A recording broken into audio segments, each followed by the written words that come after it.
Last night I had the strangest dream in this bleak century. I dreamed that people the world around believed in chivalry. I dreamed I saw a kingly crown enshrined in laurel leaves, with grace and hope and purity attendant at his feet. Hello, everyone, and welcome to Chivalry podcast. Today, we are joined by a very old and dear friend of mine, a friend that I started playing the society with a little over 10 years ago in the Shire of Drigistan, mundanely in Santa Fe, New Mexico. His name is Syr Torstein Skrælingr, and he's been a good friend of mine. We've traveled all over the known world together to many battles and many events, seeking word fame, and it's an absolute pleasure to have him here today to discuss some virtues. So welcome, Syr Torstein. Thank you. Hi, I'm Torstein Skrælingr. I was formerly known as Sir Titus Varro. I'm a Knight of the Outlands. As you said, I come from the Shire of Drigistan. I've been playing pretty much the exact same length of time as Rolly. We came up together, sword brothers from the very start. Traveled to Lilies, traveled to Great West. We've gone all over this country anyway. So I've been a knight for about 5 years now, coming up on 5 years this month. And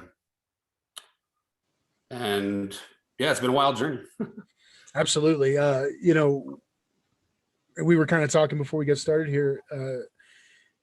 For many years, many long car rides, many great journeys, and a lot of great conversations have been had in our cups late at night, early into the morning, talking about what it is to be on this journey and what it means to really take a lot of these lessons to heart. And this whole series was conceived as an attempt to maybe make some of those conversations more accessible. And that's why the people that I've chosen to talk to in this kind of first round of interviews have been folks that I've had those long and varied conversations. So I'm very excited today to have one of those recorded so that others can see and maybe benefit from this discussion. Yeah, absolutely. Yeah, like we were talking about, there's been dozens of conversations I've been in, with Casca or Mistress Melissa or Sir Barrick, where we're in the middle of the night in one of their garages, a little tipsy or whatever, but we're having such visceral conversations about virtues and things like honor and, how to approach not just specifically the game of the SCA, but also the world. How do you conduct yourself as a person? Those are people, the virtues aren't just something the SCA made up. They're important parts of being a good human, and how you conduct yourself in society and in nature. So I'm really stoked that you're doing this on this platform to make these conversations more available to people, because most of the time when I'm in these heated discussions about what it means to be a good knight, what is honor, what is honesty, any virtue in excess can become a negative thing, like all these important things that don't really get talked about in public. I've left those private conversations and looked back and thought, man, I wish one of my squires was in the room for that, or I wish my friend or my brother was in the room for that. That was such a good conversation, and you just can't inorganically replicate it. Yeah. I can't whittle it down to some lengthy Facebook status or whatever. I can't just post it and talk about it. Like that seems like such a facsimile of it, to get two friends like you and I together face to face and start talking about those real things is something that more people should see. Absolutely. And you hit the nail on the head there. They're organic. They come out of the weirdest things. I mean, we might be shooting the bull early in the night, but pretty soon, all of a sudden, it takes one thing. Yeah. One sideways comment from somebody and it piques somebody's interest or rubs somebody the wrong way. So they feel like they have to engage. And that's exactly what you need to start having those conversations, because I've had my perspective and my entire like train of thought change direction off something that I would have never thought of that somebody else said, you know. And it could be a perfect stranger that I'm having a good conversation with at a war or whatever, some foreign duke I've never met, or it could be some squire, you know, at a fighter practice, and we're talking about some real stuff. And I think that being open to that kind of thing is important. You know, being willing to change your perspective and take somebody else's perspective into account. You know, if your train of thought is where you're comfortable, but you're only comfortable there, like if you leave it, you can never come back to it, then it's not the right train of thought, right? It doesn't carry the momentum. If you can't go investigate other things and come back to this and still feel you're right, that means you're not right. Yeah, I think that's well put. So we like to begin these interviews with an opportunity for you to kind of give a little background on yourself, maybe talk a little bit about where you're coming from philosophically within the SCA, maybe some of the people that have influenced you, or maybe some of the things that have happened to you that have kind of given you pause to think, and maybe. Okay. Yeah, so I came into the SCA from a pretty impoverished life. My perspective on things are a little different than a lot of people in the SCA, simply because I'm not coming from a place of privilege or even necessarily comfort.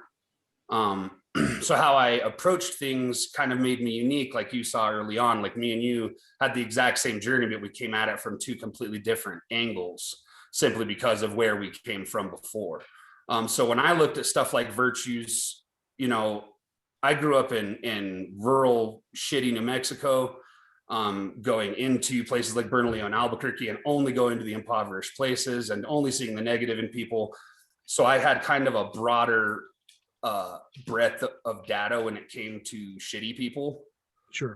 And watching people hurt and betray each other for nominal gain or for no reason other than entertainment or whatever. So I've seen how easy it is and the temptation to ignore things like virtue, but I chose to try to get right, because even though I've done horrible things in my youth and I was confused in many ways, before I found the SCA, I was already on my path to correcting that trajectory. I hadn't put it in the same vocabulary as we use, but I was already having these conversations in my mind and with some of my friends of like moral stances, like how do I make better decisions? Because a lot of people's perspective is so skewed or blurred that they kind of lose track of the lines. There's not such a definitive, it's not black and white, right? There's no border. It's this gradient of gray. So at what point in that gradient does it become bad? The darker you get, the lighter it seems. You know, it's like when your when your eyes adjust to the dim light in a tunnel or a cave. You spend enough time in the darkness, it seems like you're in the light. So I'd already been having these very abstract, you know, philosophical conversations in my own mind. And then when I found the SCA, I immediately found your knight, Sir Thomas.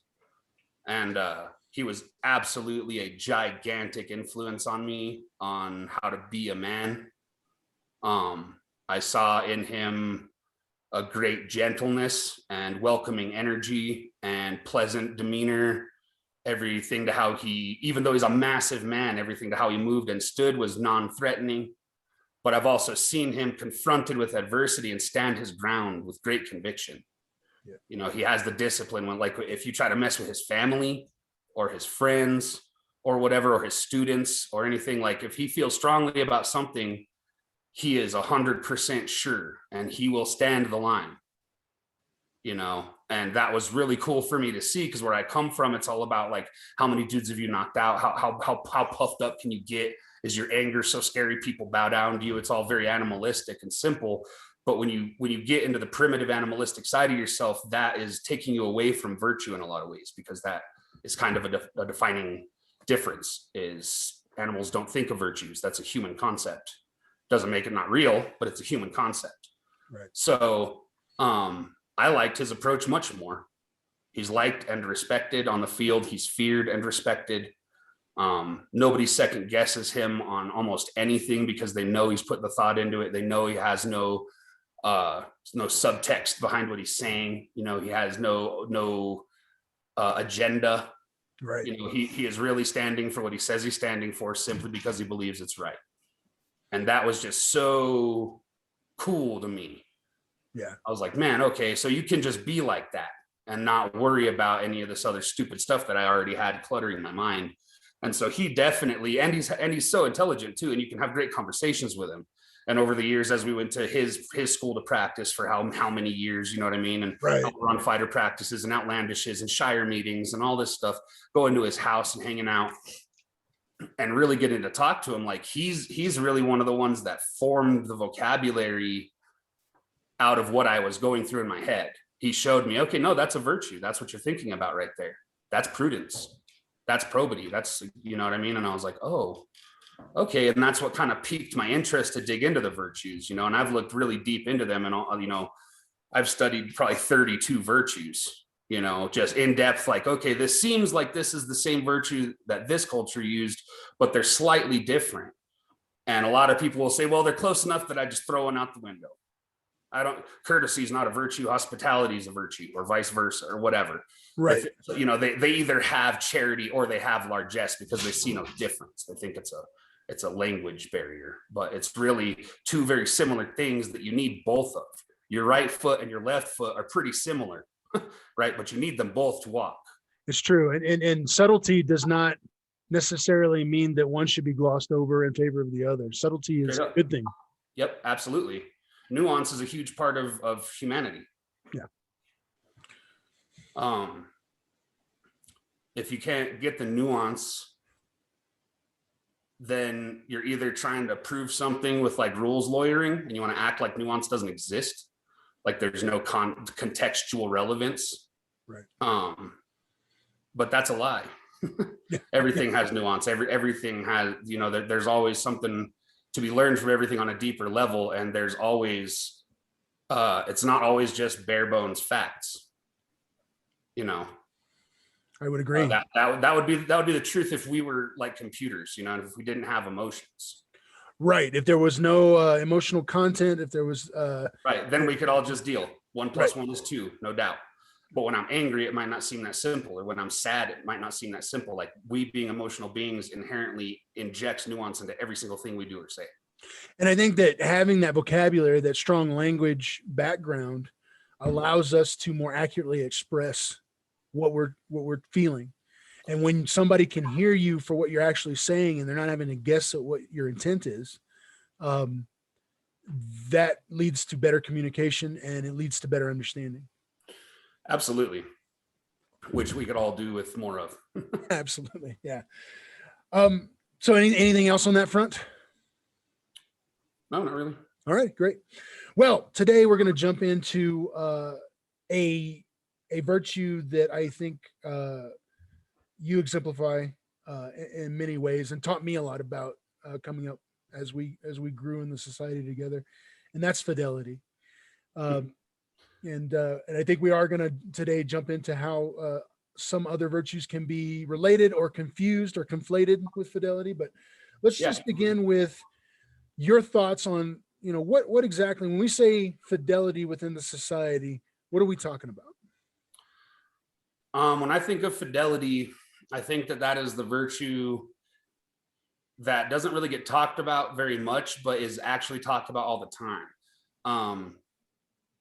Say an oath of fealty, that is simply a cementing through a ritual of your fidelity to that person. That is you dedicating a fidelity that is already inherent. I shouldn't have to swear my fealty to my king. I'm a knight, right? But we go through that as a ritual of fidelity, because we have to have that outward showing, and a man is a sum of all of his words and deeds. Yeah. So I'm big into rituals, as you know. I like that whole process. I think that it concretes things, it cements it in your mind, in your memory. You're much less likely to forget it rather than something you said flippantly in the moment.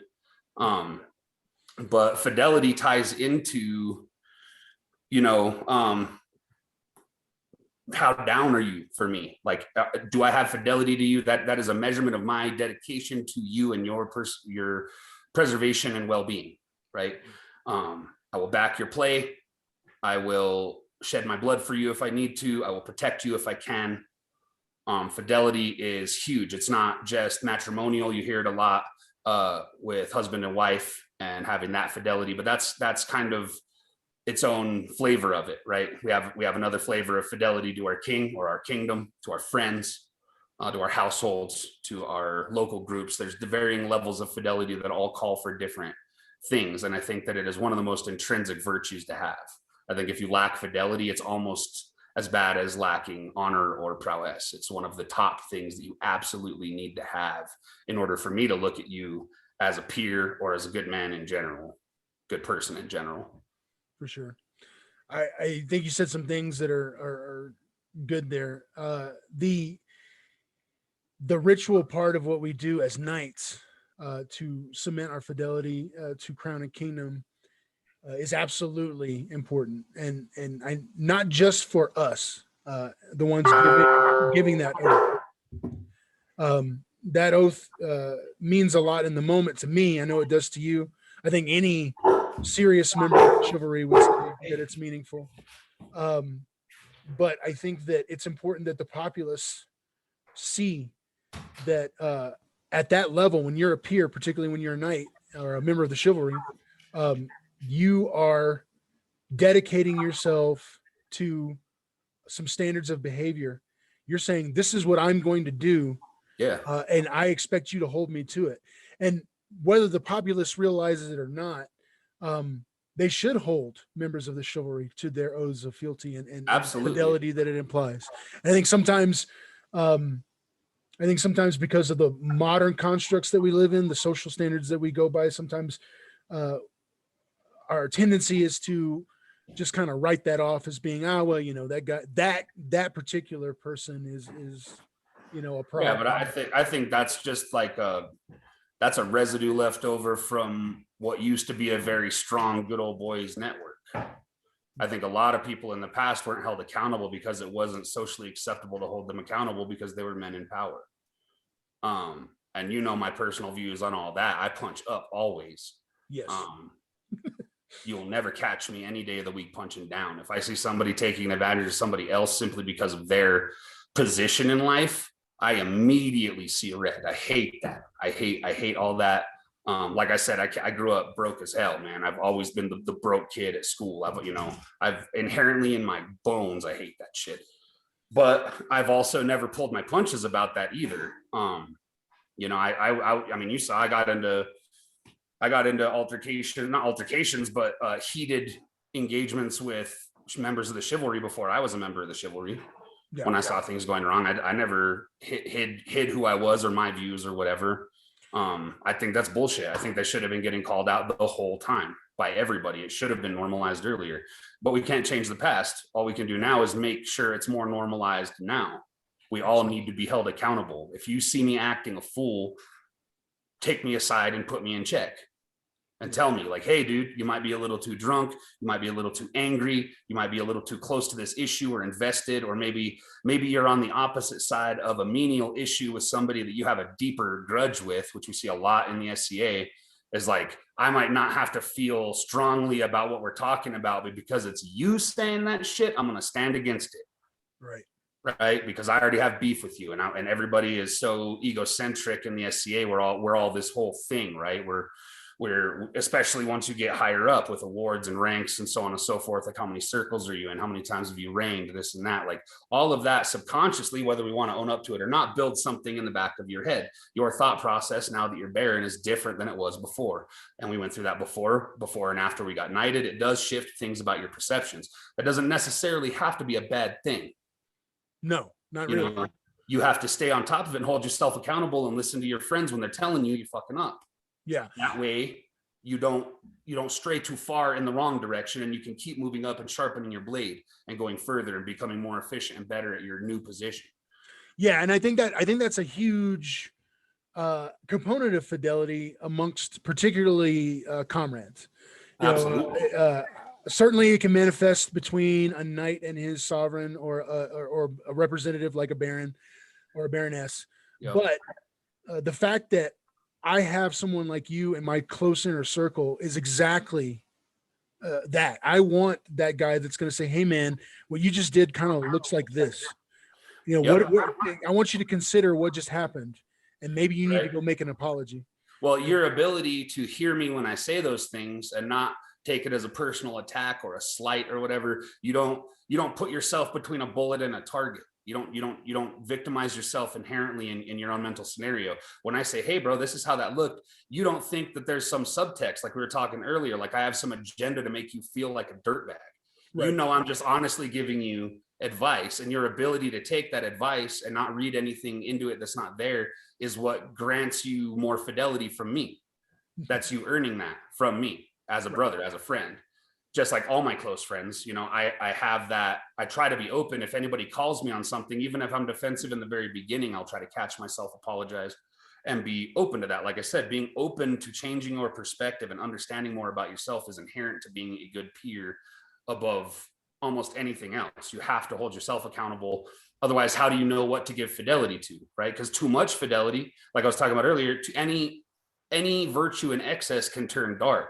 If I have too much fidelity to you personally, that means no matter what you did, I would back your play. Right. And that's how you get good old boy networks. Exactly. Things like that. And That's an excess of fidelity. Yes. And it is, it's vital, I think, to approach conversations with humility. It's something that I've been pondering a lot over the last year, you know, and I found myself more at peace because I'm able, pondering this last year. you know, I've been able to really think about things. And when you consider context, and you really think about what people are potentially going through, even if your gut reaction might be a negative response, sometimes just chewing on it for a bit allows you to better assess the situation.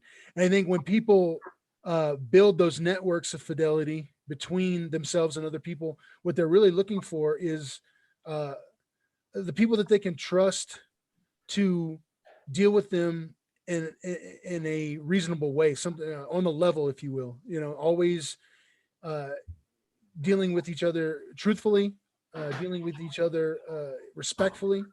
I think fidelity is built on that. And when you do things that are counter to those, you kind of poke little holes in it, and eventually relationships can be severed because Right. you know, Right. you didn't show fidelity to this understanding that we have, that we're going to treat each other with respect, that we are going to be honest with each other, that we are going to treat each other fairly. And, you know, I've seen, unfortunately, the massive aftermath of that, even within our own kingdom.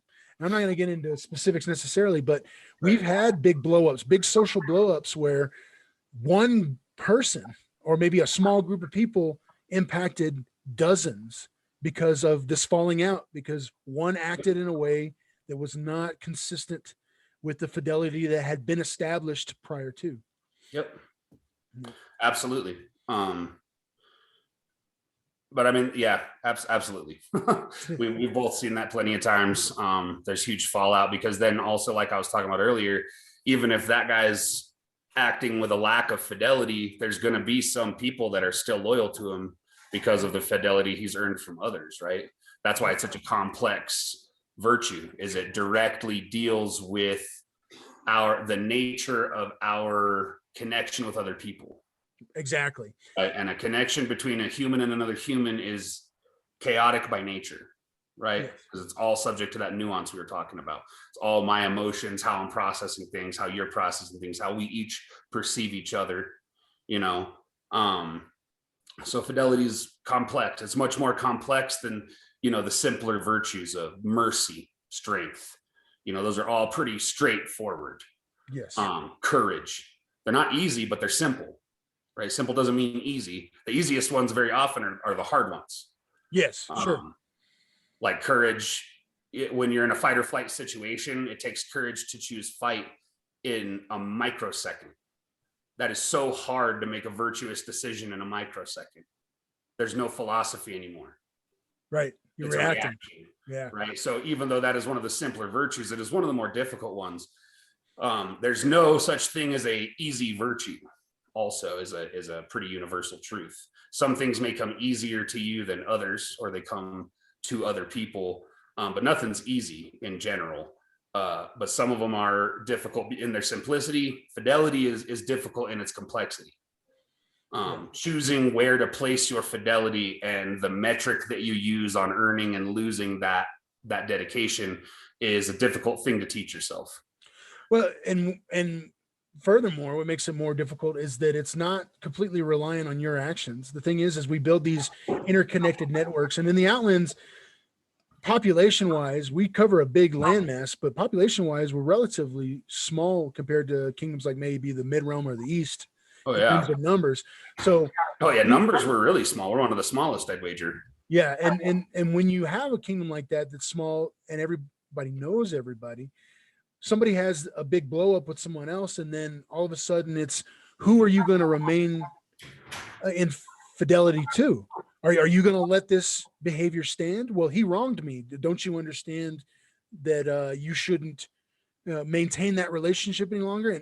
And people, whether they realize it or not, do put a lot of pressure on others to make a choice, and that's a hard thing for us to do, weighing out the facts in the situation, whether it's a mundane situation versus something that happened in the society, can oftentimes be the line that people draw.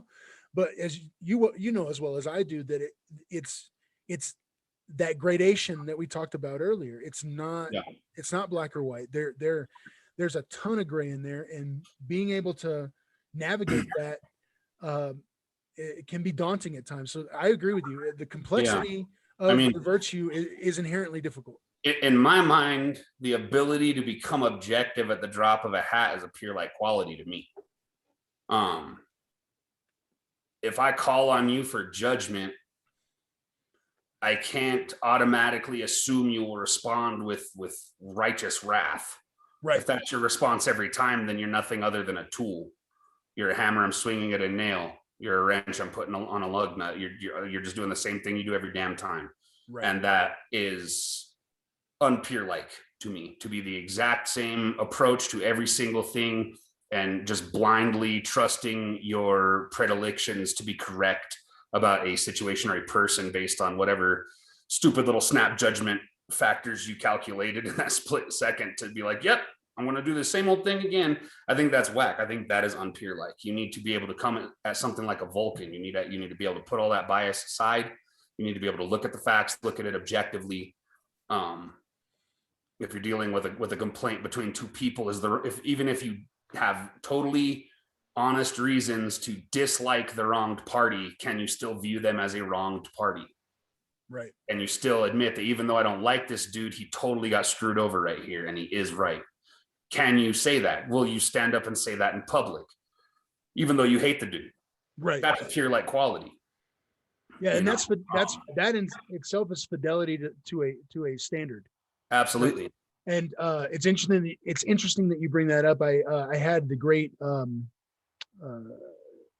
would say, a great privilege of playing host to a very good guest last weekend in our shop here in Albuquerque, the King of Aitenvelt, His Majesty Morgan, Nice. making a knife with Earl Mordigan and Sir Elric in the shop, and it came up in our conversation talking about how, when you are a crown in particular, from his perspective, and he's also been a landed baron as well. So when you're in that position, though this could happen to any peer or really anybody, depending on the dynamic, when you are presented to as the rational party, right, that needs to adjudicate this conflict, you're going to, if you're doing it right, you're going to take in information and perspectives from all sides and really get the information. You're not going to make snap judgments. You're going to be faithful to the process of understanding the situation as best you can, and then understand, right? And then understand that no matter what you say, and especially if you're in that position of authority, somebody is going to be unsatisfied with that decision. Yeah, Count Torin taught me early on, you're never ever going to be able to make everybody happy. If you're making a decision that affects many people, you're never going to bat 1,000. You're never going to have 100% success rate. There's always going to be somebody, no matter how altruistic your motives, no matter how efficient your implementation was, there's going to be a small percentage of people that are just like, that sucked. He sucks. Right. And fuck him. Yeah. You have to know where that number is. Those Sure. are his words. That's his philosophy, man. You can't please them all. You have to know that somebody is always going to be unhappy. So you have to nail that down. When is it at an acceptable rate? How much good have I done to where I can be happy with the final product? Sure. And I think that something else that His Majesty pointed out is that, you know, you may have way more information than everybody else does. So you can only do with what you have. And sometimes you are not in a position to share all that information, and you've got to put on your big boy pants as the sovereign a lot of times. And again, from his perspective, and say, no, I made this decision and I think this is what is best. And I'm being faithful and I'm holding fidelity to the standard that we set in this society. And you may be driven by emotion at the moment. And my advice to people that get caught up in that emotional sort of like hold, humility. Think. Humility is the hardest virtue, man. You just take yourself out of that position for a second and humble yourself just a little bit. Understand that you might not be the most important person in the room. Just Absolutely. For a second. Absolutely. Humility is difficult though. It goes against all of our survival instinct, all of our animalistic traits that took us from cavemen to where we are now. Is not humble route, right? No. It's not taking the humble choice. It's being bold, it's being brave, it's taking risks, it's going forward into the unknown. That is not a humble path. So humility on a personal level, a lot of people struggle with, because that is still how we get down today. You see it in the business world, you see it in any competitive sport. We still have that animalistic drive. It is still rewarded to lack humility. Yes. To be the loudest, best dressed, most well-known dude is still a boon in our so-called advanced society. So it's hard. You grow up your whole life, and everybody that you have to look up to, all these icons, whether they're musicians or actors or sports dudes or whatever it is, they are the opposite of humble. Yes. Right. That's all of we celebritize everything from politics to sports. We celebritize everything. So these celebrities are then put on these pedestals and are inherently washed of all humility. And so that it's not put into our heads at a young age. Whereas things like honesty, courage, charity, those kind of things are lauded to you as a kid. Not as much as they should be, but they are. There's always heroes. There's always a Captain America. There's always, oh, well, he's a good guy because he gives to charity. Like, you know about all that stuff growing up. Nobody ever sits down and tells a 10-year-old about humility. Yeah. It's not an everyday conversation. So a lot of people fucking struggle with that, dude. And it is so intrinsic that you almost can't be efficient in your use of any other virtue without it. I consider humility one of the most important virtues. Sure. And you can't have good fidelity without humility.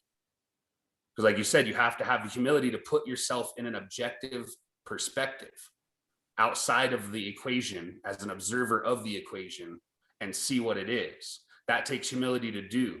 So a lack of humility will lead you into that excess of fidelity where you're still just pumping it into somebody that doesn't deserve it, and it ends up blowing up in your face like we talked about.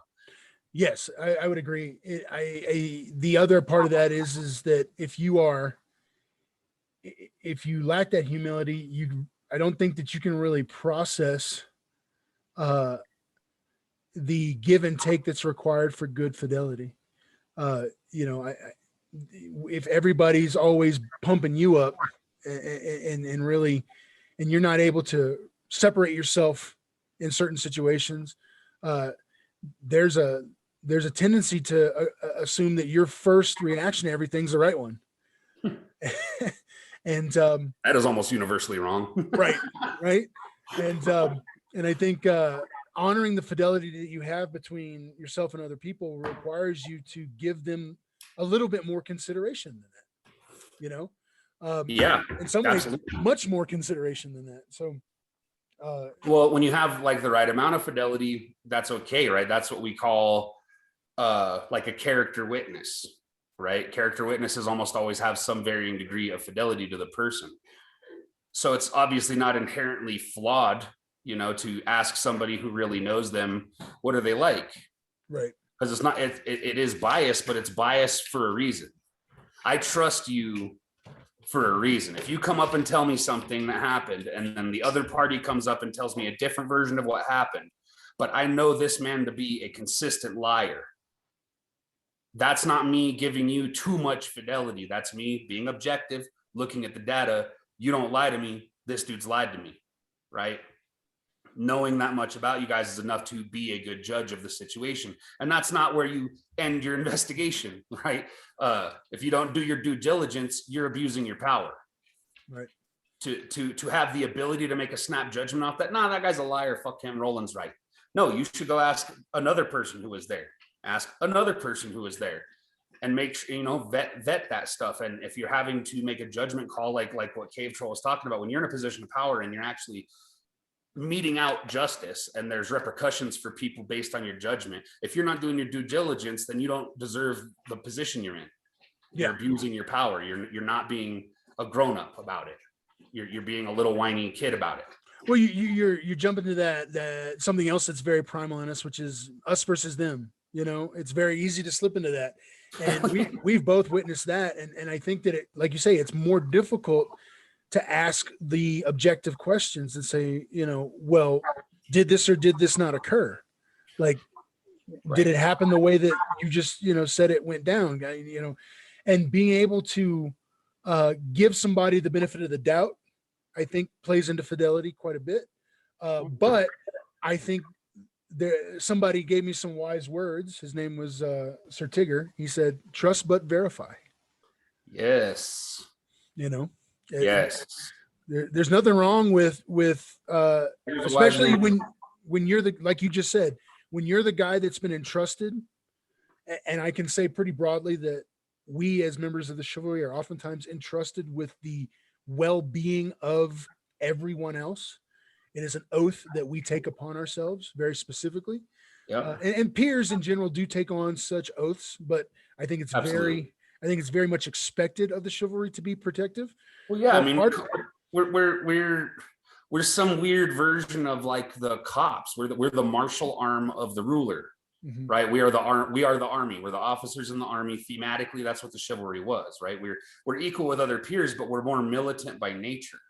Yes. Right. And we because of just history as is, knights were just a more prolific order. So we have all of these knightly virtues when really they transcend to all peers respect them. They think about them, or at least they should. So they're not really knightly virtues. They're just the virtues for all men and all women. They are the virtues, period. Right. They're documented by knights, which also through most knights being in, we'll say an Abrahamic structure, they were all male dominated, mostly male chivalry, right? So there's all this weird stuff that now we're into. We're getting into a place where we are more broad and open, because if you look at the chivalry in like the 80s and early 90s, it very much mirrored that. It was a bunch of white dudes in white belts for the most part. But as we are progressing and evolving, like we all have to, we're getting much broader ranges of input and accountability, right? That's why it's easier for us to stand up and say, hey, that's wrong. I don't care if it's a knight saying it or a duke saying it or whatever. That's straight up wrong. This dude needs to be reprimanded for this, for his words or his actions or whatever. We need to start being held accountable. Yeah. So I think we're in a position to become way better than we've ever been. Because like you said, as knights, we are always entrusted in those roles of meting out justice and mediating and quelling conflict, right? Like when I talk to a non-belt and they really like fighting, but they don't like conflict, they short circuit with conflict, or they shy away from conflict or whatever it is, that is immediately the biggest hurdle in their path to knighthood in my mind. Because in our root function as knights is based on conflict. We are there to resolve a conflict, either through warlike means or peaceful means. That is our job as knights, right? So that right there needs to be something that every aspiring knight needs to get through their head, is you can't run away from conflict. Conflict is as constant as the tide. It will always be there. There's nothing you can do to eschew it from your life in its totality. It will always be a factor. So the better you are at dealing with that kind of stuff, the better knight you're going to be. There's a pretty easy line to draw. You need to be good at resolving it. And that doesn't always mean just being the better fighter. Like, sure, you're resolving conflict by killing every dude, but every dude you kill creates 3 more conflicts because he's got a dad and a brother and a wife and whatever. Like, you have to be judicious in your, that's why justice is a virtue, right? Justice and fidelity have heavy overlap. Yes. And both of them deal directly with conflict. What is fidelity worth if it is never tested by conflict? Absolutely. And Right? I would go on to say that fidelity probably exists because of the nature of our existence, which is well, if you a never series ran of into a conflicts. wolf in the road, why would you need my fidelity, right? You never have to call on it because everything will be easy because there's no conflict. Right. In this candy land, but in the real world, there's always conflict, and some conflicts need to be had. Like I was talking about earlier, that's how you get a lot of really good conversation out of people, is when I rub you the wrong way. Like my brother Decimus, right? He goes out of his way to say things that he knows what he means, but he knows how it seems, and it seems like it means the opposite. Right. And like his knightly motto, know your place, right? It's beautiful. It's a work of art because it tricks you into thinking that he's some looking down his nose at you like crotchety, but what he means is humility. Right. Know your place, know how to be good at what you're supposed to be doing right now, right? It's actually him talking to himself. Know your place.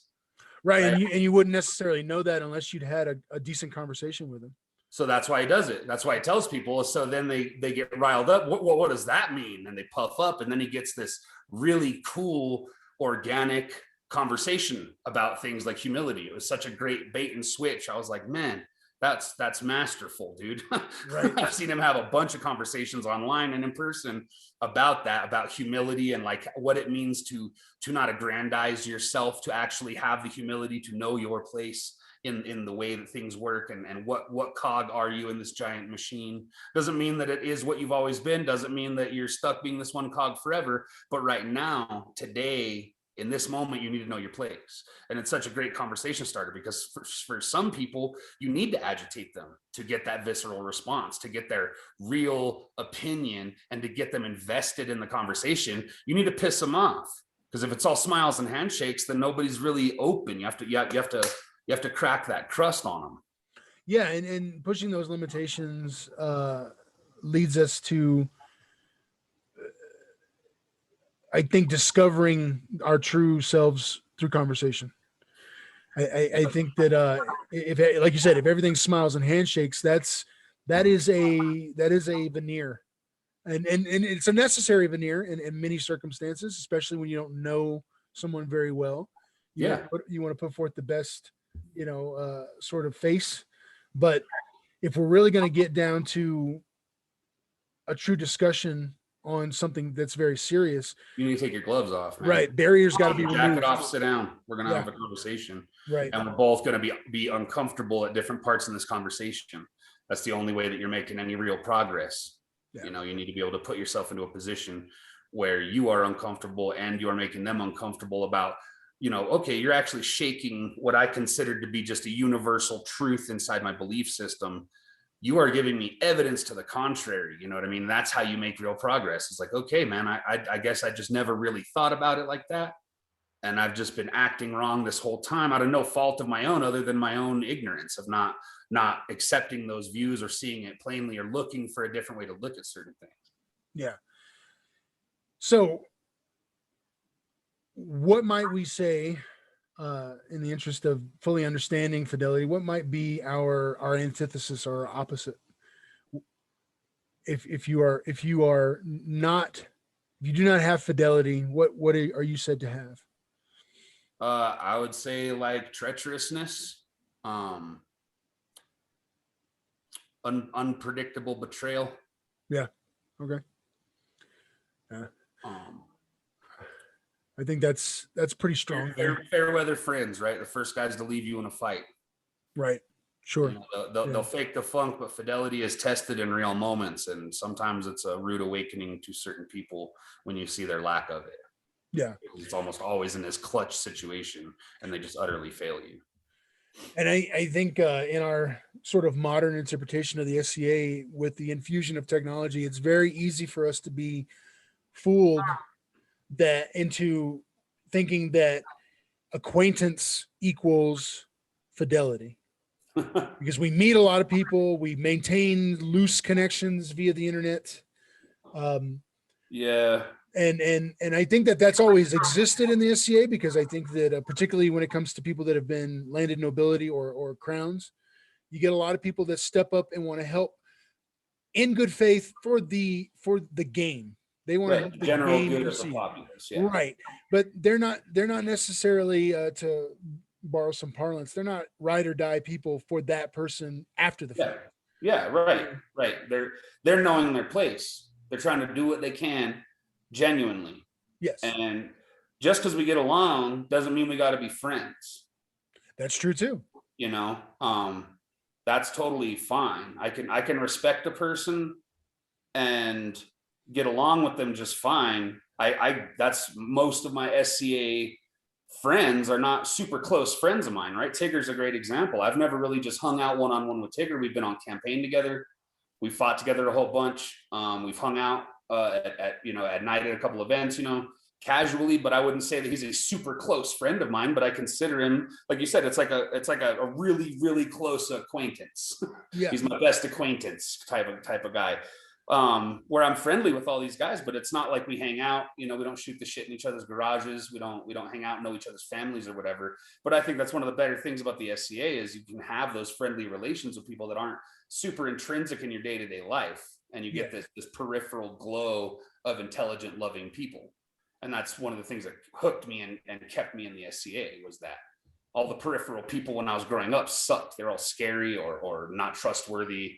The SCA is kind of a shining light in the darkness. And I think while we're purging all of the negative traits that it's had, just like every other longstanding organization has had, we need to not forget that it is really way better than the real world in general. But there's people I don't like. There's people I actually flat out hate in the SCA, but the numbers are way better. I get along with averages. Trust more people in the SCA than in average mundane life. Well, and relating that to our relationship, I wouldn't say that I was the most naive human being entering the SCA and getting to know people, but seeing the world through your eyes and the people that you introduced me to really got me to understand that, the regular world does suck sometimes. And it's not just because I've had a long string of decent interactions with other humans doesn't mean that the next one I have isn't going to be terrible. Yeah. And understanding that we got it pretty good in the SCA, that even though we do have some folks that create conflict or there are some things that happen that create big conflict. Yeah. Our average sort of interaction is usually pretty convivial. Yeah. Well, you got even people that you perceive as bad or evil, or however you want to put it in your head, is you need to remember that every evil man was the hero in his own story, right? Just because you think they're a douche doesn't mean they don't actually give thought to things like honor and honesty and loyalty and all the other key virtues. Like almost everybody in the society thinks about those things to one varying degree or another. And that is inherently what makes it better than the real world. Because like I said, before I came into the society, I had no way to actually think about that stuff. Right. It was me thinking in a language I didn't speak. Sure. So again, like I said, there's people I don't get along with in the SCA, but I know that they have thought about things like honor.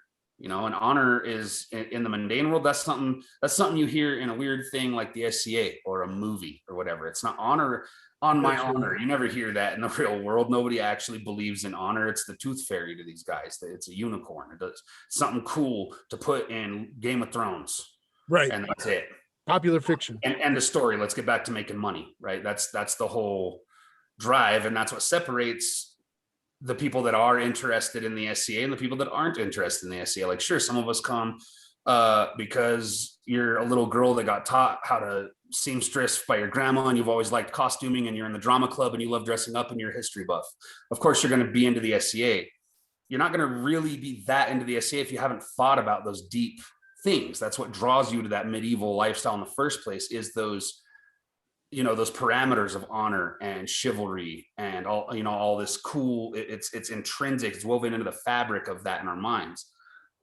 And that's just awesome. That's really cool. And I think we should, you know, keep appreciation for that while we're doing all this house clean. Yeah, I think maybe it might be appropriate to say that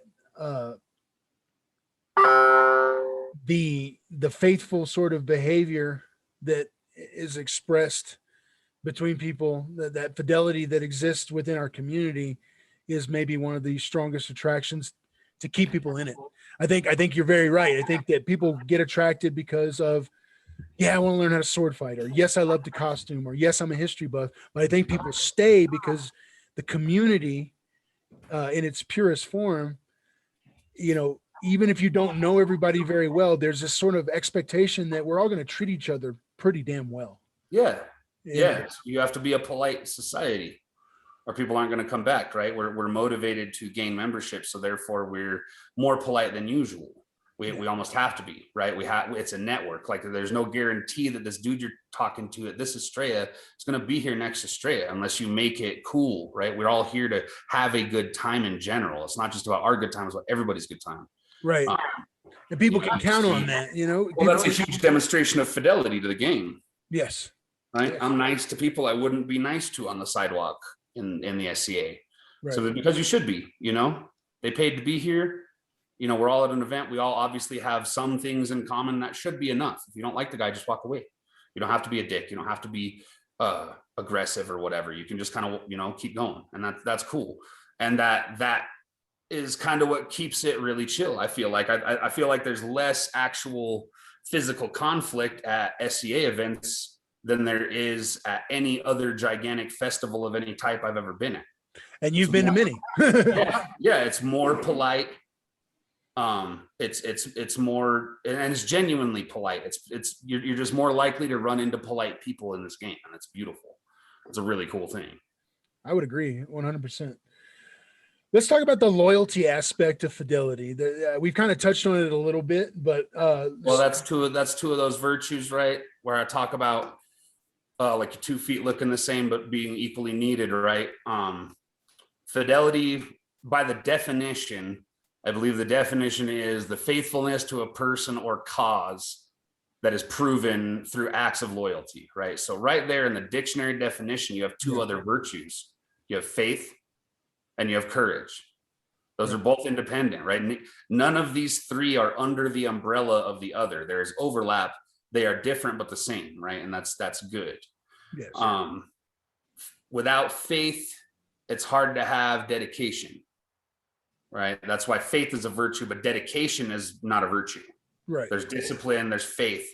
That's what gives you the dedication. You can only dedicate to something because you have faith in either it or the outcome of that action. You have to have faith in something. Faith isn't a religious thing inherently. Religion takes faith. Faith is not religion. Faith is my faith in you. Yes. Faith is my faith in my family, the strength, the virtue of my friends. That's faith. That is the true virtue. So if I have enough faith in this person or thing, then I have the discipline to enact fidelity with it through acts of loyalty.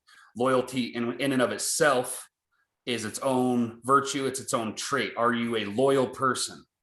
Are you a ride or die? Like you said, like once this dude has earned so much for me, like if it goes down right now, will I die by this guy's side? Will I do everything I can? Will I impoverish my house to stop him from going into ruin? Right? That's loyalty. The ability to do that is loyalty. Doing that to somebody you have faith in is fidelity. Fidelity is your chosen action to act loyal because of your amount of faith. Like I said, they're all interconnected, but they're all their own thing. Right. You can have faith, you can have loyalty, but you can act in a non-fidelitous manner. Right.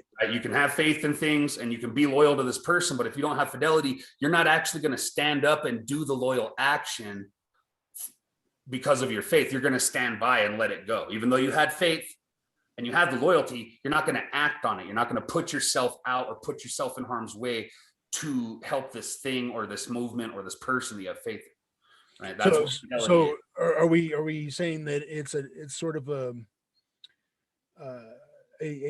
what is it, something in theory versus something in practice? Absolutely, right? Loyalty makes me feel like I should help you. Fidelity is me activating that courage to actually go do the loyal thing. You can feel loyal things. You can in your heart be loyal and still not have the courage to actually act on stuff. And a courage, much like prowess, is kind of like an important virtue, but it's like a seasoning that you have to sprinkle on other virtues to activate it, right? Just like humility. You have to have the courage to do the loyal thing out of faith to have fidelity. I see. Right. And that's why a lot of cultures only had like 7, right? A lot of cultures did pick 1. They wouldn't talk about loyalty if they had fidelity. That was same thing, because they all wanted 7, right, to counteract the sins. Right. So most of them, most Christian, which were the majority of the people writing down dissertations on virtues, was the Christian knighthood through France and England and Germany and stuff. But if you're an open-minded person, like you have to understand that no one culture got it right, because your goal can't be to whittle it down to match a number. You know what I mean? That can't be part of your criteria for the list of things to make a good knight. You can't be like, well, we only got room for 7. Like, no, dude, every one of us has an infinite room for improvement. So you should look at the big list of like the 36 virtues or whatever, taking in the Norse virtues from Iceland that are post-period, but they're still worth looking at. The Chinese virtues, one of which is like vengeance. Like, they have weird virtues. There's a bunch of them in different cultures that they're like, no, this is a pinnacle. You have to have this. And if that whole structure agreed that a knight should have that aspect, like, that's worth looking at. Sure. There's weight behind every single one of those 30 some odd virtues. So we should look at them all, you know, because like we just went through, that's faith, courage, loyalty, fidelity, all intermingled, right? It's not black and white. It's all this shade, this spectrum. It's like a big Venn diagram. Yeah. And they're all interconnected. Like I said, like prowess, courage, and humility almost have to add to other virtues to be worth anything. If you're a great fighter with no other virtues, you're just a killer. You're a killer, man. You're real good at it. Pat on the back, bud. Right on. If you're really courageous but have no prowess, you're just going to run in and die. How useful is that? You're gonna try real hard and fail because you have no prowess. You have no, you know, they all have to be in conjunction with each other to work. It's all different parts to the battle mech that is us. We have to walk into every battle of our life being nothing but the sum of our virtuous content. Yes. Right. So it shouldn't be looked at as like, well, it's either hospitality or courtesy. Right. Well, no, they're different. Courtesy is, you know, and it could be as simple as looking at it as hospitality is me meeting you in my home. Courtesy is me meeting you in your home. Sure. Are they similar? Yes. Are the protocols different? Yes.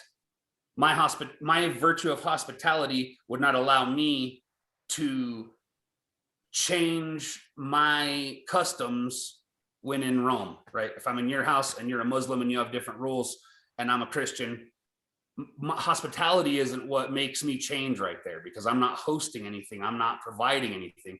It's my courtesy. Correct. Right? It's my courtesy to observe what you deem as true and right in your own home or country or whatever. Yeah, what you find to be sacred. So like I said, they look a lot the same, but they're different, and you need them both to be complete. Yes, I would agree. That's all great stuff, actually. To bring it to maybe a place where we might be helping some folks out when they're thinking about,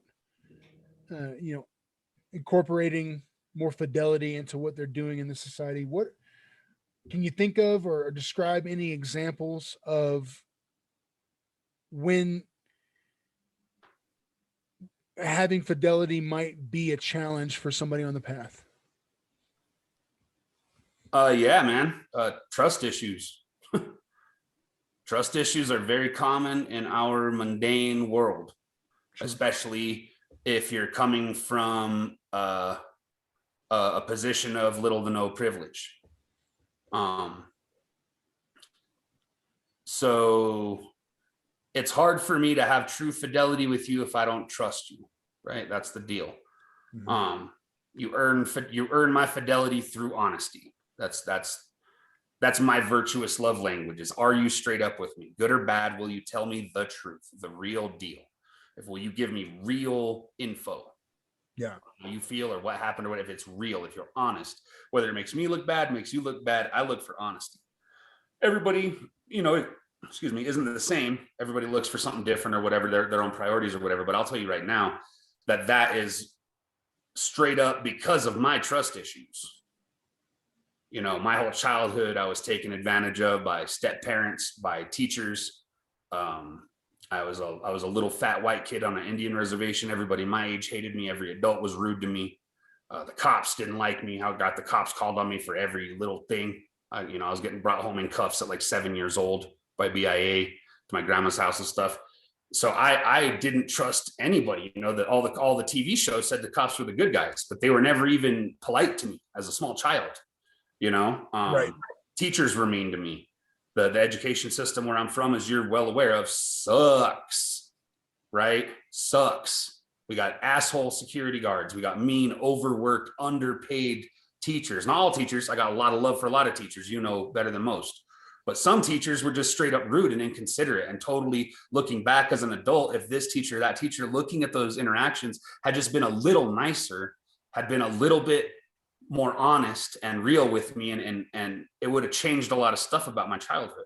Sure. Just that general ambiance, that peripheral perception and pressure. I had tremendous trust issues. I've been robbed. I've been robbed by people I knew. I've been snitched out by people that I trusted intrinsically.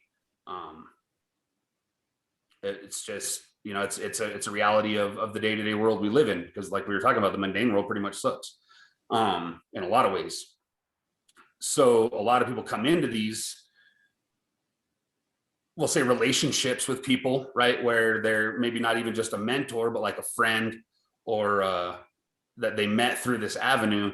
It's hard to trust people completely. How long did it take me to really trust you on a brotherly level, dude? Like a long time. Yeah. Right. For us to really connect, it was probably a couple of years. Absolutely. We were both probably most of the way to getting knighted before we were really on the level of friendship that we are now. It took a long time because I just straight didn't trust you. In the back of my mind, I was like, why is this dude coming to my house all the time? What does he want out of my brother? Like, there's no way he's just this friendly. There's no way. Right. But through continued action, you've proven who you are to me. And now I know that it was all from a purely friendly point, and you weren't trying to hustle us or get one over on us. You weren't casing my house. You weren't trying to get dirt on me to tell Thomas or whatever. There was no conspiracy, but that's a huge issue, right? That means that I wasted years when we could have been investing fidelity in each other, where we were walking on eggshells on certain aspects or whatever. And that's with everybody I know. And a lot of the times it pans out. The optimist is always sad when the pessimist turns out to be a realist in disguise, right? Right. When I don't trust most people and most people prove me right, like, what are you going to do? If it ain't broke, don't fix it. If you're worth it, I'm also very observant, right? And I'm pretty good at analyzing people. So over the years, I've gotten better at it, but still to this day, I realize that I am a walking deterrent. Right, I can be as mean as I want to be, and I can make it just funny enough to chase dudes out of my camp. Yeah. If I catch a creepy vibe on you or whatever, I can politely, without being like just a schoolyard bully, maneuver myself into positions where I can make you feel very uncomfortable and know that I'm watching you or whatever. And I've made the wrong call on that a couple times, but they have always, I'm always open. If they prove me wrong, then I will acknowledge that I'm wrong and move on, which has happened a couple times. But I also stand by my move most of the time. It's like I look at you and I get this weird vibe off you, and I watch you for a day or two at an event. I got a pretty good understanding of whether I'm right or wrong about you being a douchebag, right? Sure. But those things that are in that light a boon and a benefit that allows my friends to have a better time, allows the women in my camp to feel safe, stuff like that. Just being that kind of always bouncer type stops me from investing fidelity very easily. My true close friend group is small, right? Like, you know, I trust and am very open and honest with very few people, just because it's none of their business what I'm thinking most of the time, unless it's relevant to something important and I should speak up. I'll just usually kind of pass the buck on that kind of stuff. I'm pretty quiet a lot of the time. I can shoot the shit with small talk at events for days. Right. That's part of the gig. If we're talking about real stuff, that means you're on my short list. And it's a pretty short list. So even though I have strong fidelity with those that I'm close to, I would say that I'm really, really hesitant to put any in, you know, I don't anti-fidelity in at the beginning of the round. You know, and I think that's my courage and my prudence, but my fidelity, like, that's huge. Yeah. That's not actually like giving a shit on a real level. And I would say that that's probably the case with most people, at least initially. And I think there are some people like myself who tend to maybe quote unquote ante up with fidelity a little sooner than others. And I think that's a product of my upbringing, just like no, absolutely what you're talking about here. And it's a good thing. Yeah. I think that if you are somebody on the path and you're struggling with those trust issues, and you find it hard to build those relationships of fidelity with others, and you might be even questioning, well, why do we swear fealty? Why is that even a thing? Because I've had that asked of me, you know, and people do have those questions when they are considering, you know, why am I investing so much time to be on this path, to wear this squire's belt, for example? You know, what is this going to be? What are they actually going to hold me accountable to later, when they really start to think about that there's a burden that comes with fealty and fidelity. Absolutely. I think it's important to note that there are ways to alleviate some of those issues. And I think that what we're doing right now is certainly one of the things that have helped me more than anything, find those true relationships that are worth investing in, even within the society. Even though we have this pretty polite, nice interplay with 99% of the people that play, like you said, there's still, I would say most of us have our close inner circle within the society where we really put and invest that emotional and content and that effort to say, you know, if this person needs to be backed, I'll be the one that backs them. And I think having conversations and really, even if I don't agree with you, because there are some things we don't agree on, but we have been brave enough to go there. Like there are plenty of people in the SCA that I don't want to go there with, right? But you and I have gone there. We have pushed that limitation. We have said, you know what? I'm going to break down the barrier for a little while, and I'm going to tell you what I really think. And I'm going to accept whatever reaction you have.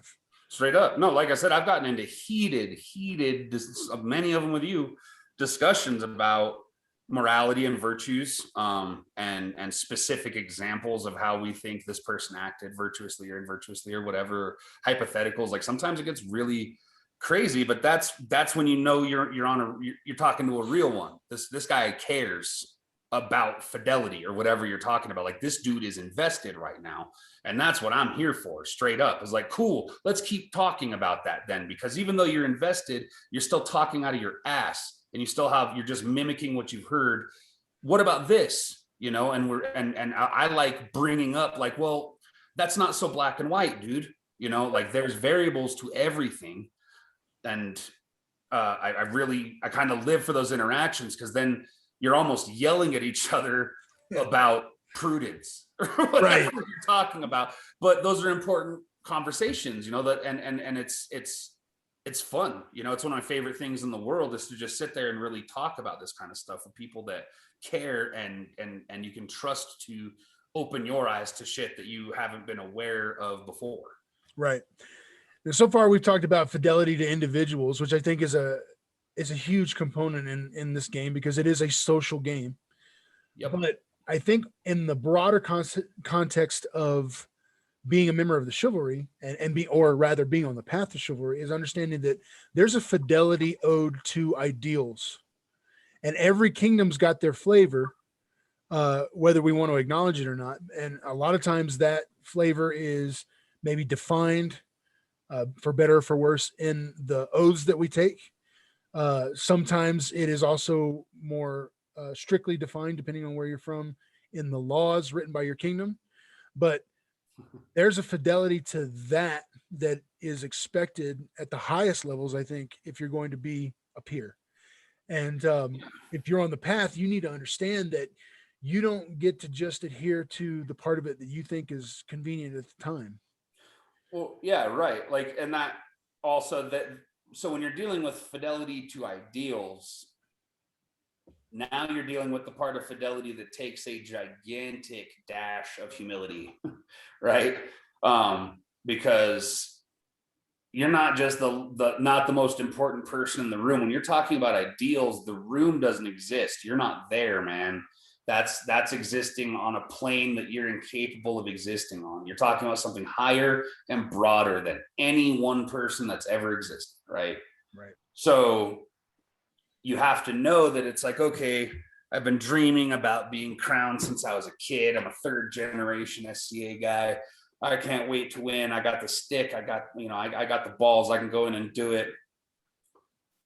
And then you go in and you do a very unique things, and you don't take these like customs and traditions and things into you don't put any of that stuff into play because it's not important to you personally, right? That's a lack of fidelity to those ideals, right? Like, no, that's that. And like I said, too much of that is how you get really strict rules about stuff there shouldn't be strict rules about, or whatever. It's like, you must adhere, which I'm not a big fan of that either, but there is certain things that should be respected, right? And that's why I kind of throw out that reverence should be a virtue. I think I haven't found it on any official list that I'm aware of, but reverence should be a virtue. If 12 dudes you respect hand you one guy hands you a stick, and to you it just looks like a stick, and they're like, dude, this is a really, really important stick, and you're like, okay, and then 80 of your friends walk up like, oh dude, you got that stick's amazing, it's badass. You should have the wisdom to revere it, to know that these guys that you respect, even though this is just a damn stick to you, these dudes all put this energy on it, right? Of this, right. Like, whoa. You should have the humility and the wisdom to revere that, to realize that if I broke this stick in half and threw it in the trash, it would mess those 8 friends up.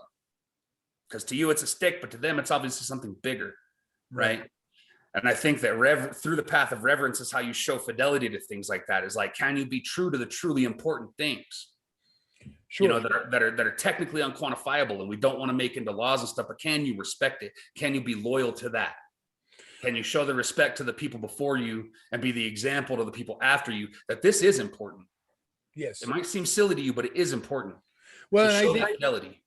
Right. And I think that's the origin of sumptuary laws in other kingdoms, because they serve no practical function in the modern Middle Ages, because they were enacted in the period to as a form of control. Yeah. Well, that's not what they're here for now, because right. Anybody has the ability to access the levels at which they can wear these different things. So what is it really for? It's really for maintaining that tradition and codifying it in a way that to where it can't just be simply ignored. Yeah, it's turning a tradition into a nailed down structure. Right. Whereas no, you can't do that because of this. You can't. Whereas you know as well as I do that tradition can be a plague upon us in the Outlands. We do have the structure in place to say that doesn't make any sense anymore. It needs to go away. Yep.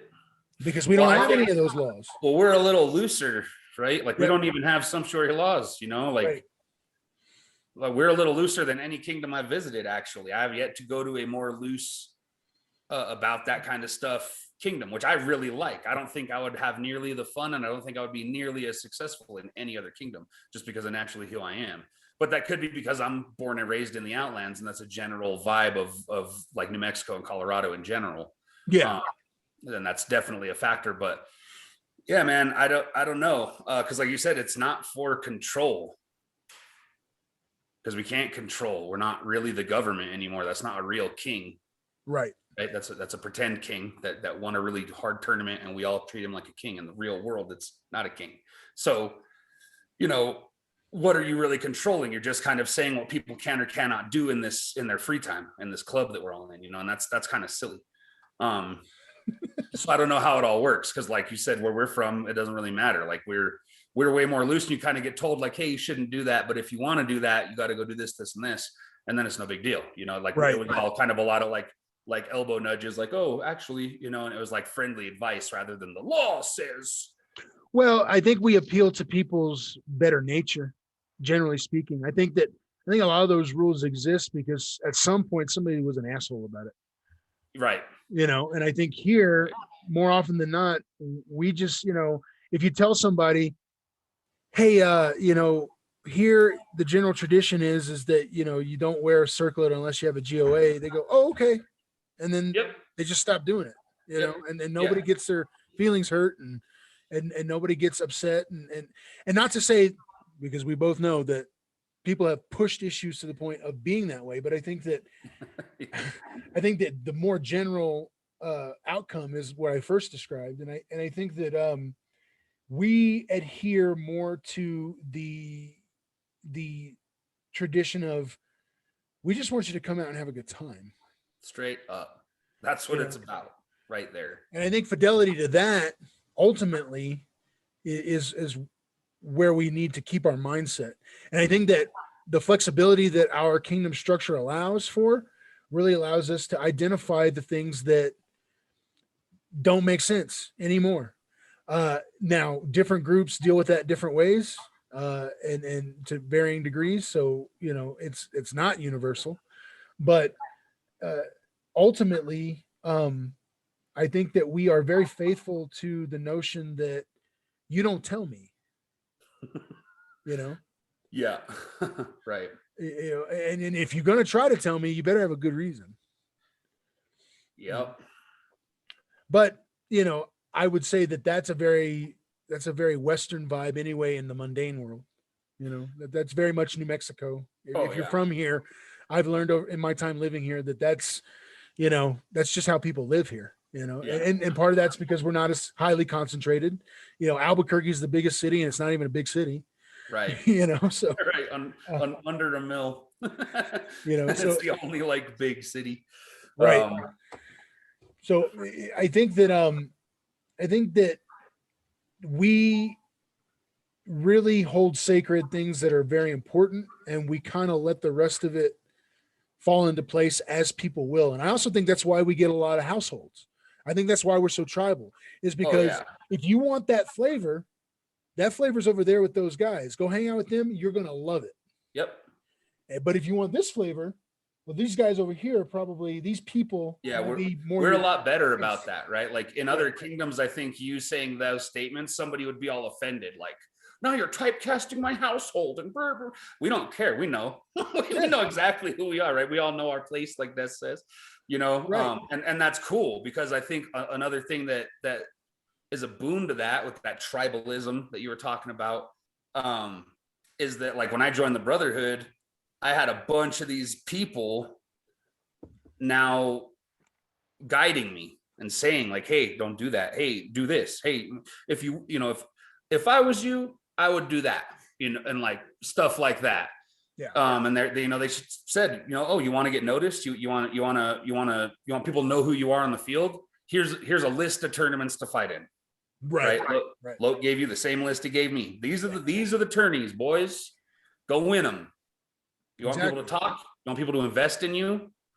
Win these tourneys. And it was like, okay, all right. And he's like, go to Estrella every year. Make sure you're on the battlefield. He gave us all these like key things. Like, if you want to succeed and you want to actually be a knight and you want to be a thane and you want to have this word fame and bring glory to your house and shire, here's what you need to do. Yes. And I was like, cool. And then while I was getting those real hard facts from him, I was getting all that stuff from Thomas, right? All that influence of like, this is how you be a better man in general, right? And then you had Catherine and Slane, like, no, we could use some extra help. And I think you're just going to sit here and smoke pot in your tent all day if I don't ask. So I'm going to ask, could you please help me? And then after they ask a couple times, you realize like, oh, I shouldn't need to be asked. I should just be doing this. You know what I mean? I should help set up any big pavilion I see if I have nothing better to do if I'm early on at Estrella, right? If I'm first in camp at Outlandish, I'm going to help set up half the tents, right? That's just a norm in our household. And that made us better because then when we grew to become officers or barons or whatever, we understood how to politely delegate what should be expected and can be expected of people, what is expected of you. Like the household here kind of grooms you and helps you become a better person. And then there's no weight on needing like stringent rules and stuff because you just get all that info from the same place you're getting all this other info. Yeah. Right. You're just becoming one of that tribe. And all of our tribes, whether we get along about everything or not, we all pretty much respect each other is the other thing. Like even the big enemies in our kingdom are generally amicable and sometimes downright friendly. We just don't agree on how to go about certain things. But we don't let that taint our entire view of the other person as a person. Right. And I think that the important thing to note is that I think community really comes first. And I think that the thing that we're being faithful to is understanding that there's not that many of us. And if we lose 20 people because of some stupid that's huge nonsense, then that's going to have a massive impact to the way our game is played. Yeah.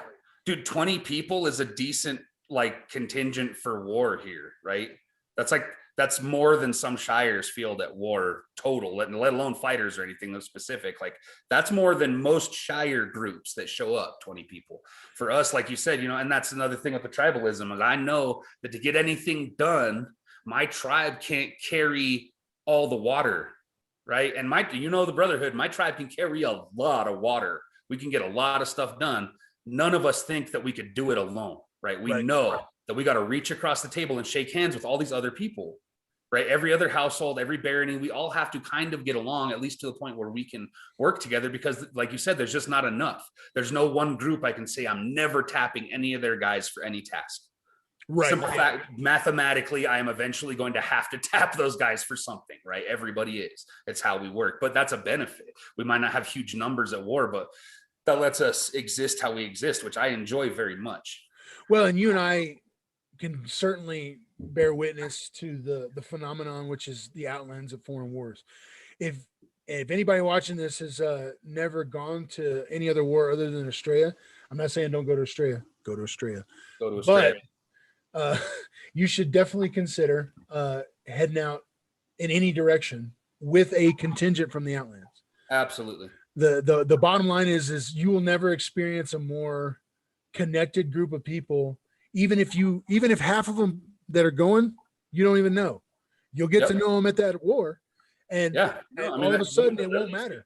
It won't matter. Lilies is how I really got to know Mortigan and Zach and Quentin. I hadn't really spent any time with any of those three guys, and then it was 20 hours each way, man. You know, 20 hours in a car with them, you get to know them. 3 of them are my friends now. Like it was great. And when I went to Pinzik, I met and hung out with a lot more people in the far north than I had ever done before. And I got to really experience the hospitality of those individuals. And the truth is that it engenders this love of what the Outlands is, you know, what it really can be. And when you realize, particularly when we have a lot of success on the field, like there's a pride that goes along with that. It's like the Greeks call it philos, right? You get this huge love of your comrades, right? It's perfect camaraderie. That's how I met Tigger, actually, was at that Lily's. Exactly. Became friends with Tigger, was standing side by side with him and just slaying fools. I loved it. Like because that's the other thing is like, because of the nature of mundane society, even before the COVID times, a lot of people didn't really travel. You know, going to Phoenix, if you live in Denver, is like a thing. That's a big deal.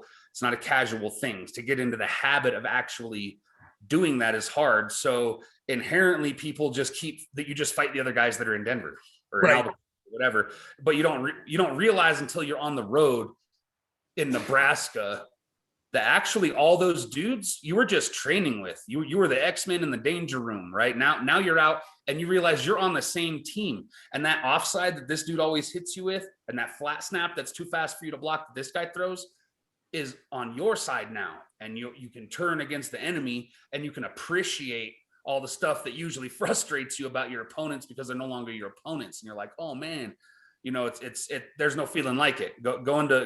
Even I enjoy big wars. Go to Estrella. Estrella is my favorite war, but I really enjoy going to like smaller wars. Like Great West is awesome. Lilies is awesome.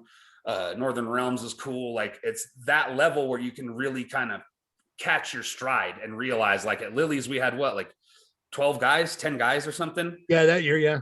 I mean, it was a pretty sweet selection of fighters for sure. Yes. But we were doing the work of a unit 3 times our size, right? We do it regularly at Gulf. Like that's just part of it. And I think that every Outlands fighters specific, I mean, everybody would have a good time, but fighters specifically, through my experience, I would say it's a game changer to feel that, to really understand what it's like to go out on campaign, not just go to Estrella every year and fight these same Aidenvelters in the same field every year. Actually go to a bunch of different wars, and you come to feel different about it. I would also say that our upbringing, coming from a small shire and being the 4 of us, and by the 4 of us, I mean the 2 of us here present, but also Sir Decimus, Torstein's brother, and Sir Stavros, a longtime family friend of both of theirs, coming up together and being us versus initially Auron, the next closest group, and then coming together and say, okay, us versus Aidenveld. Okay. And then finally, all of us really at some point or the other, making a decent effort to travel across the known world has really intensified that sense of community, and has instilled in me a fidelity to the 3 of you that I honestly want for anybody in the SCA. I think anybody in the SCA needs to have their 3 or 4 solid buddies. Yep. Regardless of what you're doing. I don't care if you are a costumer, if you're a metal worker, if you are a service person. Well, it helps with your motivation, right? Like I remember one specific period of time where we were all still squires. We were all just starting to get good. We were actually all still pretty horrible. You went to an Alberon fighter practice, and His Grace Rorik was there, and he showed you the basic mechanics of how he threw an off-body shot. Right. He came back the next week to Drigistan practice and landed it on everybody, including Thomas. You were landing it all day, and then you kept landing it for weeks. And I was just like, dude, like so sick of my whole right ribs right here just being green and yellow and like horrible. And that motivated me to get better. I had to block that. Not only did I have to block that, I had to kill you. I had to not only have to block that and kill you, I had to do it with a glaive. And I wouldn't have had that fire under my ass to reach that level, whatever it would have been compared to, it was you at the time. But the levels are always the same. It's just different nomenclature, right? So I wouldn't have had the same motivation to hit that level without you going and happening to bump into Rock, and Rock teaching you this sweet shot, and you totally picking it up well and landing it consistently. That made me and Des and Stavros all level up, right? Yes. When Stavros started learning how to not just get pushed back, when we started checking him and he'd pick his feet up and land all perfect. Yeah. That changed our game. Now I was like, okay, well, all 3 of us are huge beasts, but we can't rely on just like throwing him. Right. That's now out the window. That stupid, oh shit, emergency button didn't work anymore. And that motivated all of us to be like, okay, we can't rely on our size. Like it was just so good for the motivation. Like everybody, I see it now with Germanicus and Fjolverker and Uhtred is a great example. When I see those boys training, I see that same energy and that same love, right? That same philos that me and you and my brother and my squire brother had. Like that's the epitome, right? They're going to get nothing but better because that is so motivating and such a healthy and nurturing learning environment. Exactly. And it's that adherence to community that they've built between each other. and it's the example that they are now setting within the greater community. Yep. Because that fidelity that is exhibited there, that is something to be emulated. That is something to hopefully motivate others. And I think that if you ever feel yourself falling into that trap of, you know, maybe being envious or you know, well, we'll just say envious of somebody's true expression of progress, I think it's important to remember that their success does not mean your failure. That's a great. You know, it was never anything other than just implicit with the four of us. I don't think we ever really talked about it so much as we just lived it. Like there were times where I felt like I got to catch up to you or any of the three of the others. You know, there were definitely times where I felt pressure to get better, but it was never a negative thing. And I think it's because even before we got super close, there was this like, we're Drigistan. Yep. We are, you know, we got three knights, two of which don't play a whole lot, and us, you know, and we can throw Sudatai in there as well. So 5 of us, you know, there's 5 of us running around trying to get better. And, you know, we can't betray each other. We can't let that envious behavior cause us to do deceitful or, you know, mean or spiteful things. Right. You know, I could have, and anybody's susceptible to this, I could have been lured down the path of being an asshole towards you or your brother or Stavros. And there were times when I wanted to be, because I felt like our interaction was not smooth. There's a great story that I'm about to tell on myself that happened at a Warders of the Western Gate. And that year, it was all axes, the entire tournament. Everything was an axe. We fought with 2 Florentine axes, hand axes. We fought with 6-foot halberd. We fought with every kind of axe that the barony of Fontaine d'Ansab could produce for us. And you and I were engaged in a pretty intense axe fight. And up to the point that they called hold, it was super clean and super fun. Yep. But when they called hold, it was in the rain. That was a cool right. fight. You had gone to a knee. You weren't legged. You had stumbled in the mud, and I had come in and they called hold, and I stopped and you stopped as any good fighter should. But what I should have done was let you get up and reset after the hold. But what I commenced to do, which was stupid and self-serving, was as soon as they called lay on, I hit you in the face rather aggressively with the blade of that axe. Remember. And I'll give you credit because you freaking held it together. Like, well, I mean, I shouldn't have got as tilted as I did, right? That was a huge learning experience for me too, was realizing that when I walked off, I just like walked off and stood in the road and was like, fucking rolly. Like, you know what I mean? Like, but sorry about this thing. I'm like plugged into the program, but like it taught me that I should have should you as my friend have done that? Probably not. Should I have been unprepared for it? No, right? That was a shortcoming of my own being, right? I'm in a fight. There's a towering beast above me with a 5-foot axe, and I slipped onto my knee in the mud like a dumbass. Protect your face, dude, right? That's what I would tell my squire. Like, well, you should have blocked that shit. Right. Should have had your axe up, dude. Why would you expect courtesy? Like, just because you made like what you perceive now and what I perceived in the moment as the wrong decision, I think we've waffled. I don't think it was the wrong choice. You should have bopped me on the nose. It was fine. I should have blocked it, right? But that was us both. That's a great example, right? That's us both motivating each other to grow in virtuous thought in different directions from the same conflict. Right. And ultimately, to relate it back to what I was saying is that in that moment, I realized that I had made the selfish choice. And I almost immediately, I let the round pass and everything, the next round of combat pass and everything, but like it ate at me almost immediately. And it's because even in those early years, we had built an understanding in a relationship that even though I didn't know as much as I do about you now, and maybe we weren't as buddy as we are these days, I realized that like that's my guy. That's my guy from my shire. That's my ride or die guy. I can't let this stand. I need to, and then I immediately went over and apologized. Yep. And you, in your grace, accepted that apology, though you were still pretty fumed. Yeah.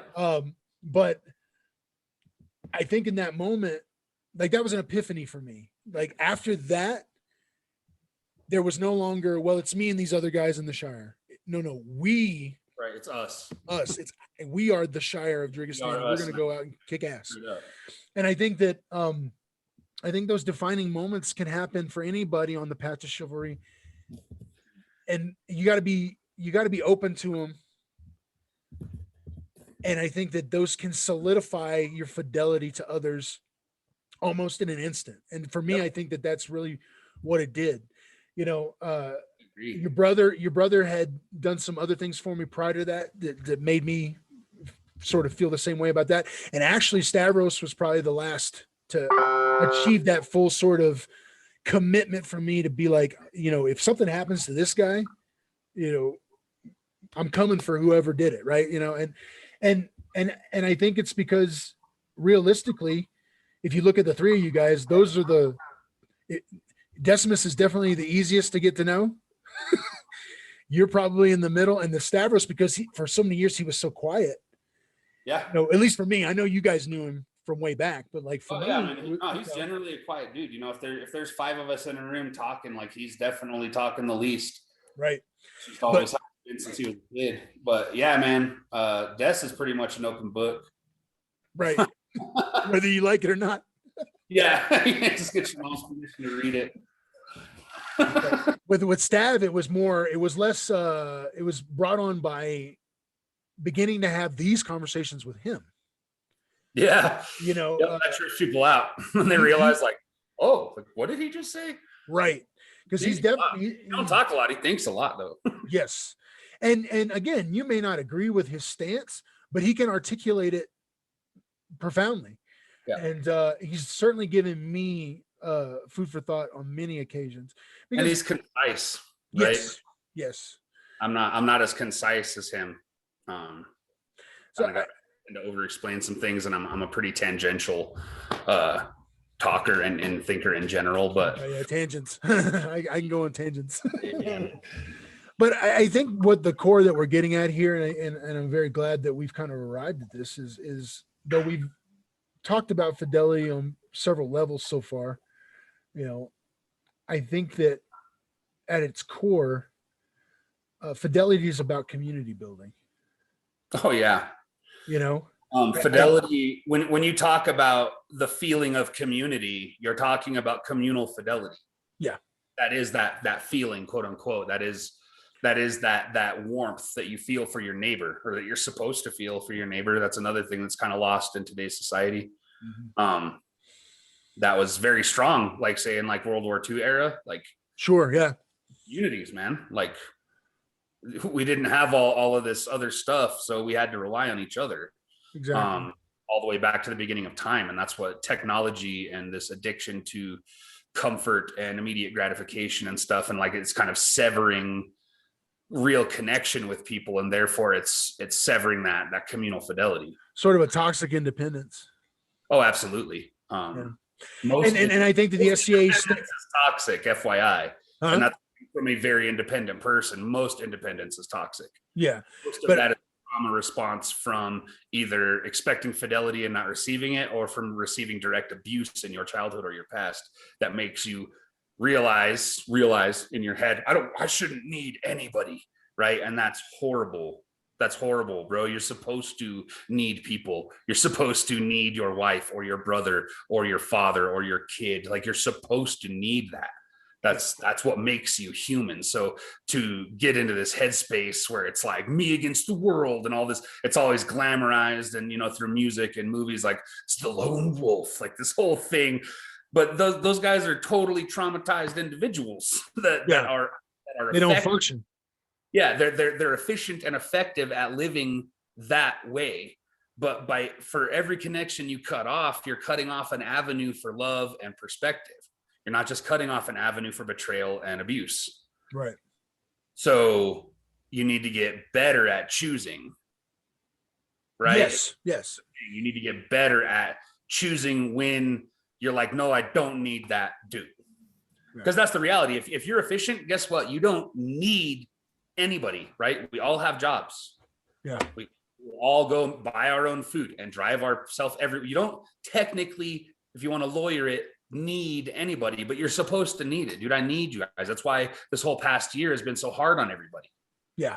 The people that this last year has been the least hard on is those of us that have all these trauma responses built in to where I needed you less. So it's made it a little bit easier, but we're all feeling it. No matter how social you are, or no matter how introverted you are. My day-to-day kind of didn't change all that much, right? I've always kind of just like lived with the people I live with. I don't really leave the house that much. I don't go out and party. The SCA is where I get all that out. That's where I'm social, right? So my day-to-day didn't stop, but the SCA stopped. Yeah. And then I felt it, you know. Right. It's not the Monday through Friday. It's the every other weekend. There's no fighter practice. There was no outlandish. I was like, okay, I'm starting to go a little crazy now. Apparently I do need people more than I thought I fucking did. And I'm hoping that one of the benefits of this past year is it has shown everybody else like me that you do need more people than you think. You are more connected to people than you thought you were. Whether you ever admit it to yourself, even some part of you knows that there's at least somebody you miss that you would give almost anything to go spend time with right now, just like you used to take for granted. Yeah. Oh yeah. I agree 100%. So I'm hoping that once everything's, normalized, hopefully in a reasonable amount of time, that is one of the benefits is we will actually, much like a survivor of a near-death experience, you realize that you've taken so many small interactions for granted. Yeah. Right. Every missed shot is now missed forever. And this last year has felt like it's been forever. So I'm hoping we all come out a little better, a little bit nicer to our neighbor. I know that, over the past couple of years, at least politically, everything got very polarized, very high tension, right? A lot of crazy shits happened. But in general, when we come back out, I'm hoping we can see the light more than the dark. I hope that we can come out and realize like solitary sucks. Yeah. Right.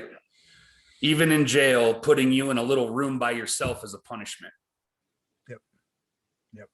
So. And one of the worst, actually. Yeah. So let's bring it all together.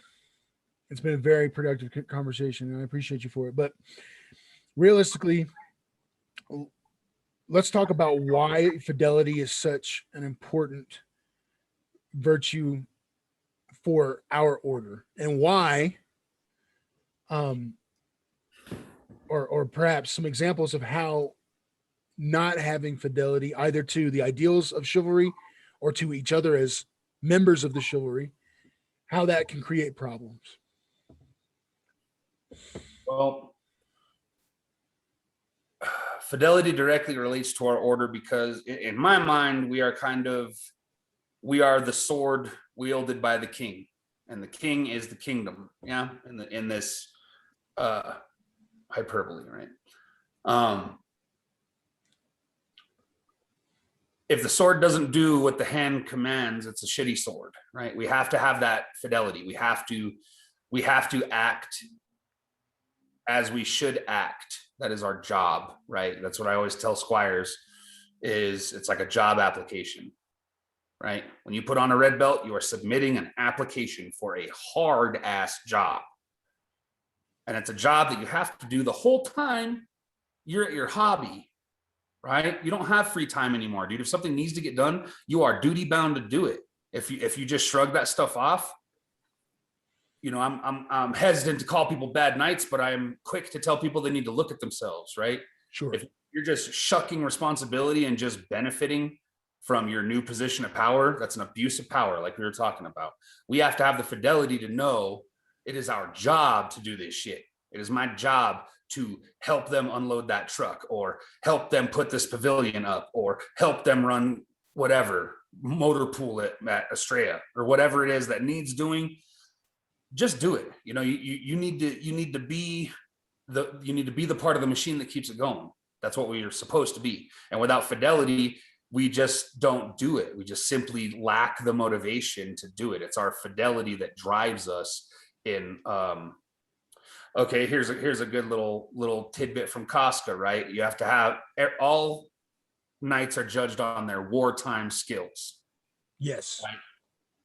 That's the basis, because as I said, our root causes conflict. The one thing we all have in common is we're fighters, so on and so forth.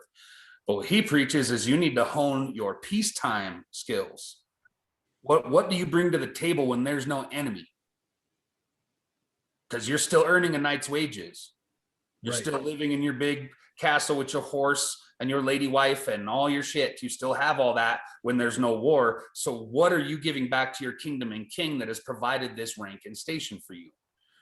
And that really hit me really hard, because I don't, outside of like philosophy and stuff like this, I don't have a lot of peacetime skills. Sure. I'm a very wartime based individual in general, in real life. But that motivated me to really look at stuff, start honing things, I'm not a very artistic person, but getting into things that were artistic outlets and stuff like that, because I realized, like, okay, that's legit, right? That's something we should all look at. What do you bring to the table when there's no enemy? Now you can't be judged on your wartime skills, because it ain't fucking wartime. Are you still a good knight? Are you an example? Are you a leader?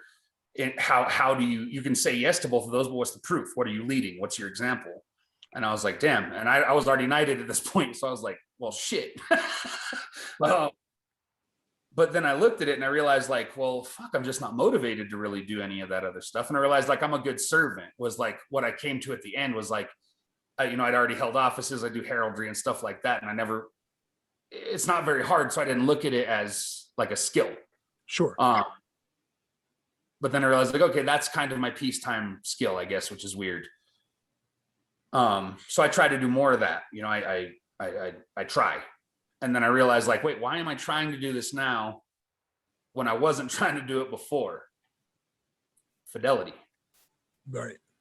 That's what motivated me. That is the virtue of my fidelity to Casca as a friend and a mentor, and to take that advice and really think about it and let it hit me in an uncomfortable spot, and then apply it, right? To have the motivation to be like, okay, when nobody's watching and nobody's there to make me do it, somebody's there making me do it. That's fidelity. That is me saying, okay, to be a good knight, I need to do something when there's no enemy to kill. I'm really good at killing enemies.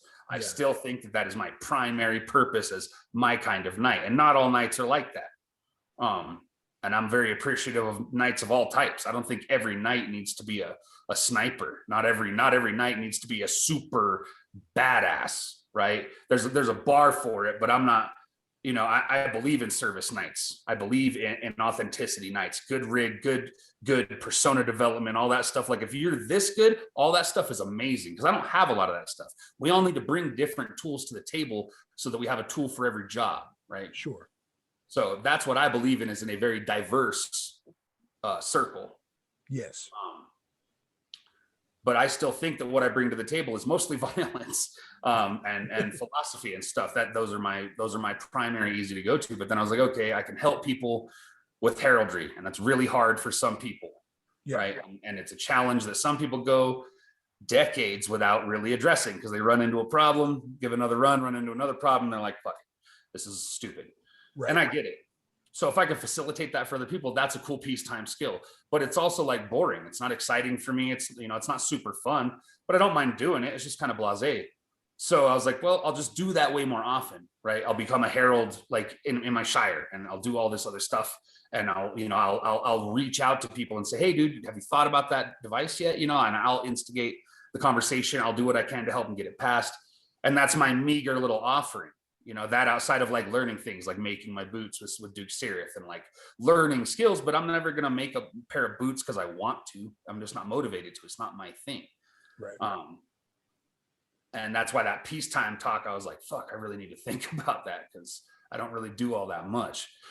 But I think that's where I started to think about the virtue of fidelity, was the difference of when I didn't do it a lot, when I decided to do it more, and what made me do it more. It's not like Costco was checking in every week. Hey, you got a peacetime skill yet? Yeah. That was me in my own head, having fidelity to my friend and my kingdom, to like, okay, I do need to bring something more to the fucking table. And that is fidelity.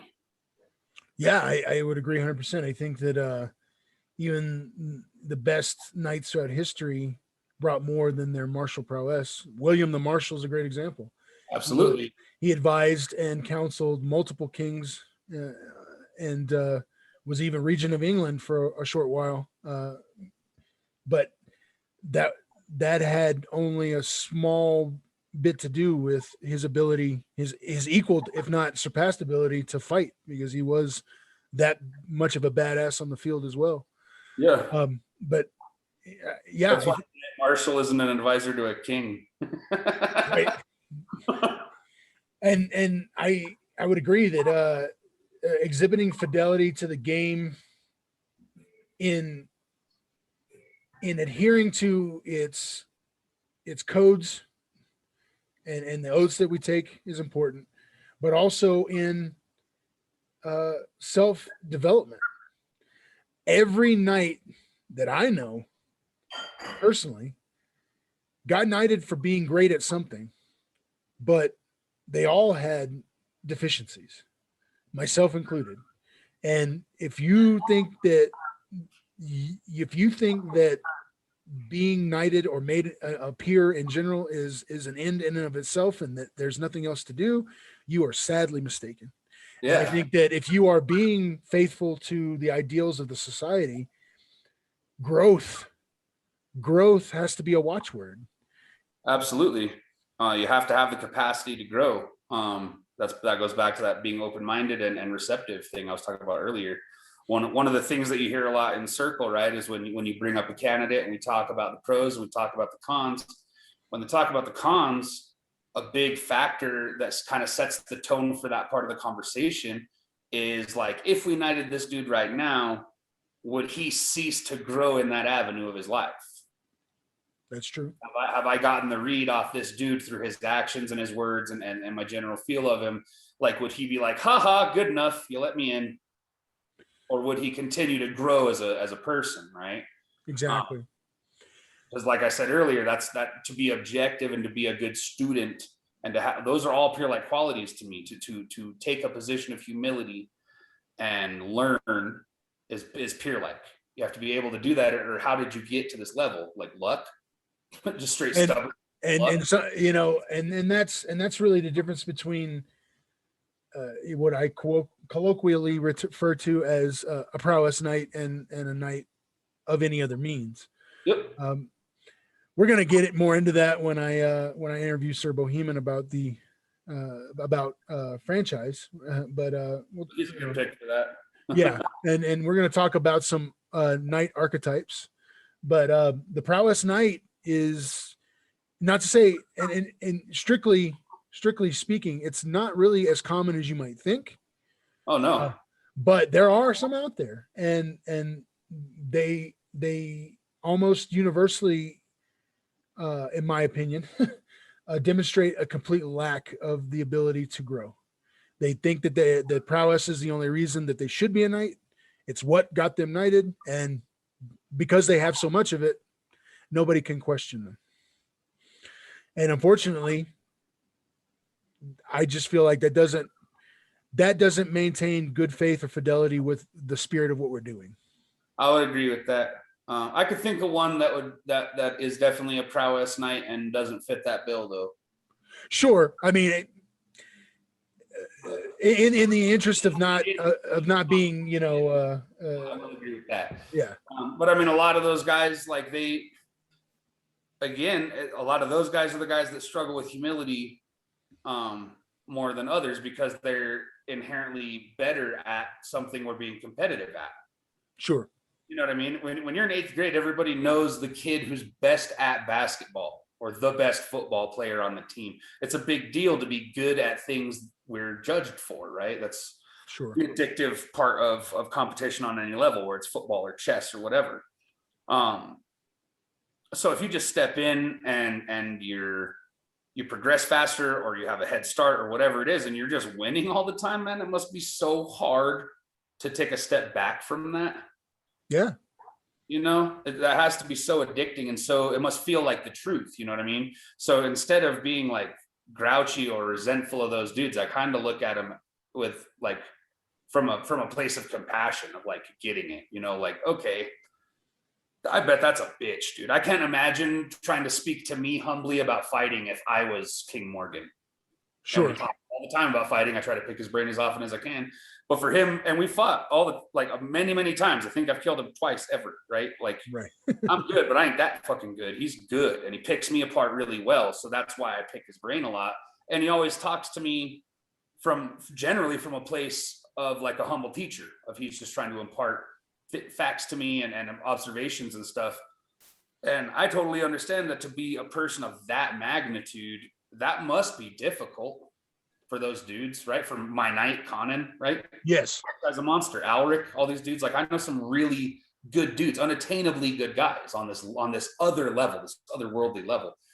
And most of them are really chill with me, right? That's why I aspired to Conan. That's why Alric's my bro. Is they'll talk to me about whatever I want to talk about, but I never don't fully acknowledge like they're talking from a completely different level than me. Like, they are so good, and they have done like their vocabulary in their head with their body of what options are is just better. You know what I mean?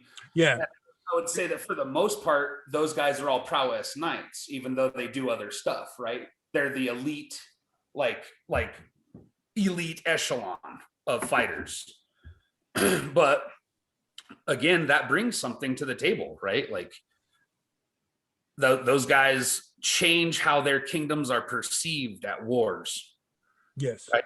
They affect the battlefield on such a grand level, right? So there's something to be said for that kind of thing. Like, even on the level of like Gabe Mortensen, Sir Gabriel Robertson, there's a prowess knight, friendly as can be, tries to grow every avenue. That was my example, was Gabe.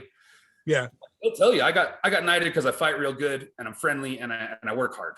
You know, like, that's just what he is. He's a great guy, and he's really good. Yes. So even though he's not a court herald and he doesn't do a bunch of this other stuff all the time, just being that good and that helpful, like, yeah, sure, I'll build that right now. Yeah, sure, I'll help you set this up. Like, sure, I'll unload this. Like, he's just Johnny on the spot, and he just beats so much ass that they had to acknowledge it. They're like, dude, this guy's the real deal, right? Yeah. Great knight. In my mind, Gabe's a great knight. Yeah, and I would concur with that. Like I said, I think it's a lot rarer than people might suppose. Yeah. Yeah, like the situation I described. Fighters, dude, and I could come up with 4 just now. You know, like, it is rare. And I think part of the fidelity to each other as members of the chivalry is to remember that part of your job, the job you just described, that can be very difficult actually, is to build the relationships with each other so that you can support each other in the places where you need support. There are, like that. I think that a lot of the problems that arise, I wouldn't even say problems. Sometimes the differences of opinion or differences of, particularly when discussing, let's say, candidates or other business of the order, arises from a lack of familiarity and sometimes even a lack of trust. I know that us living so far from one another, there are nights to this day that I've only seen in an event once or twice. It's not to say they don't play. They do. They absolutely do. But they don't come to Albuquerque necessarily. And that's not necessarily the worst thing in the world. Right. And everybody's at different points in their life. I mean, maybe they did when they were 20, 25, and maybe in their 40s, they just don't. And that's, I think that we should, as members of the chivalry, we certainly owe it to the next generation, but we also owe it to each other to remember that we all have shortcomings that could be helped, and having a little bit of compassion, some mercy, if you will, and humility, and saying, hey, you know, because you spoke an oath to a crown of this kingdom, because you swore that you would do these things in front of witnesses, just like I did. And because every reign you reaffirm that oath, I'm going to do everything I can to help you with any issues that you have. Yep. And there's some give and take there. The person has to be receptive, of course. But I think that if we acknowledge it a little bit more as kind of naturally part of the process, and that's why I like when people address it in their ceremony. Sir Patrick from the Citadel, when he was knighted, I spoke in that. Yeah, Earl Mordigan and Sir Elric put his spurs on him.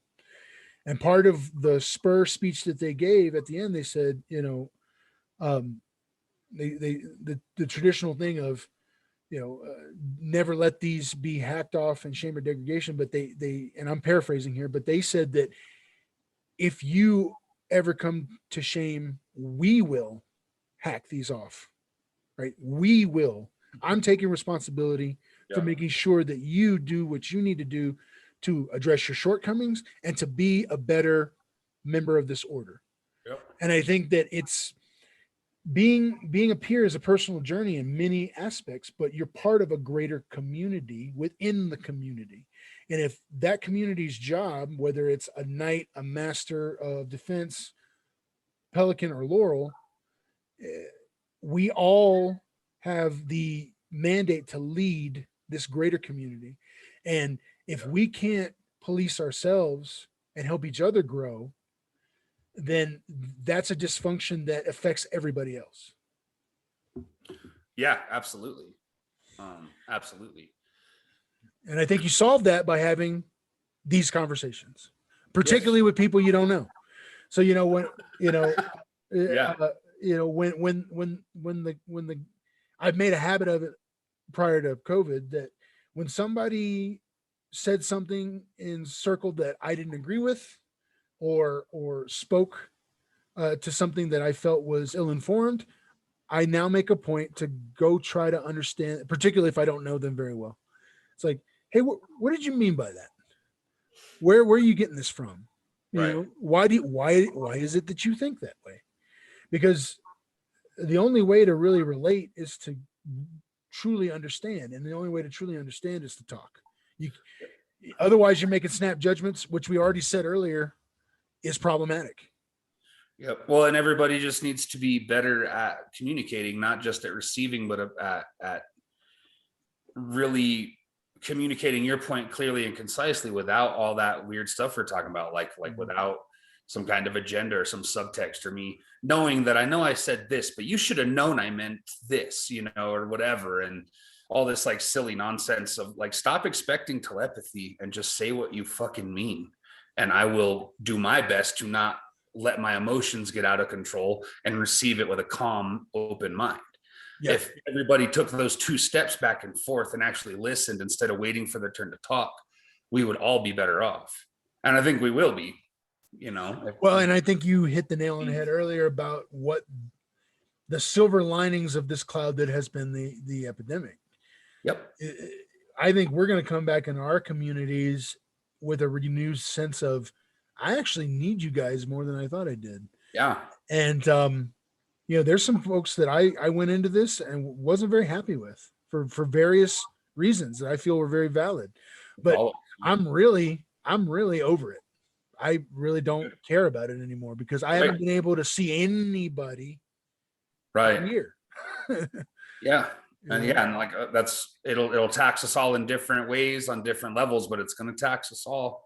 We're all feeling it, we all feel that apprehension, that want to see the people I love. That's maddening. So I'm hoping that is just a motivation to just be better in general. Yeah. Communicate better. Stop being mad over stupid shit. Stop blowing small stuff up to monumental stuff, right? Stop making mountains out of molehills. I think you're right. And I think we can address the issues that we all have without all the extra baggage. Yeah. This has been a fantastic conversation. I do want to give you the opportunity, because we're at 2 hours and 15 minutes at this point. I I do want to give you the opportunity to do as I have with the other members of the chivalry that I've interviewed, and let you speak to some of the glory moments that you may have had as a fighter in the society, whether when you were a squire, when you were a knight. Is there any moments that if we were going to build, say, a great white book of the chivalry, right? Sort of, and I know it's very Game of Thrones-esque. Okay. All right. Yeah, I catch the vibe. We are mutual fans. Anybody that knows us very well knows that this man turned me on to that book series. So, if we were going to make an account of the great deeds of knights throughout the Outlands history, is there a story of yourself or somebody else, or both, that you would like to speak on? And that'll be kind of the last thing we talk about. I mean, if you're writing down my deeds, like the White Book of the Kingsguard, I guess, I'm proud of the household I'm in. I'm proud of the men that trained me to be the fighter that I am. I'm proud of my lineage. There's many great knights in that lineage, including Stavros, including Tigger, a couple other people we've talked about.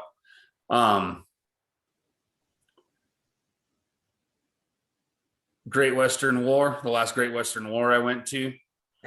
I was hoping you would say something about that.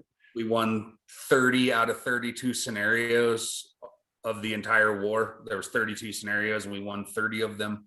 And tied one of them. We only lost one scenario flat out. It was insane. It was the most insane ratio I've ever seen ever. And outnumbered. Yeah, and we were outnumbered. It was really like a shining moment in my mind.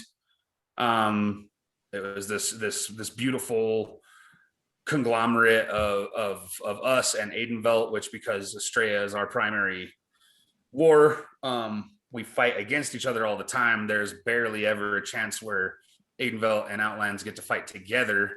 But because Estrella's our big thing every year, we're also really good friends with all those guys.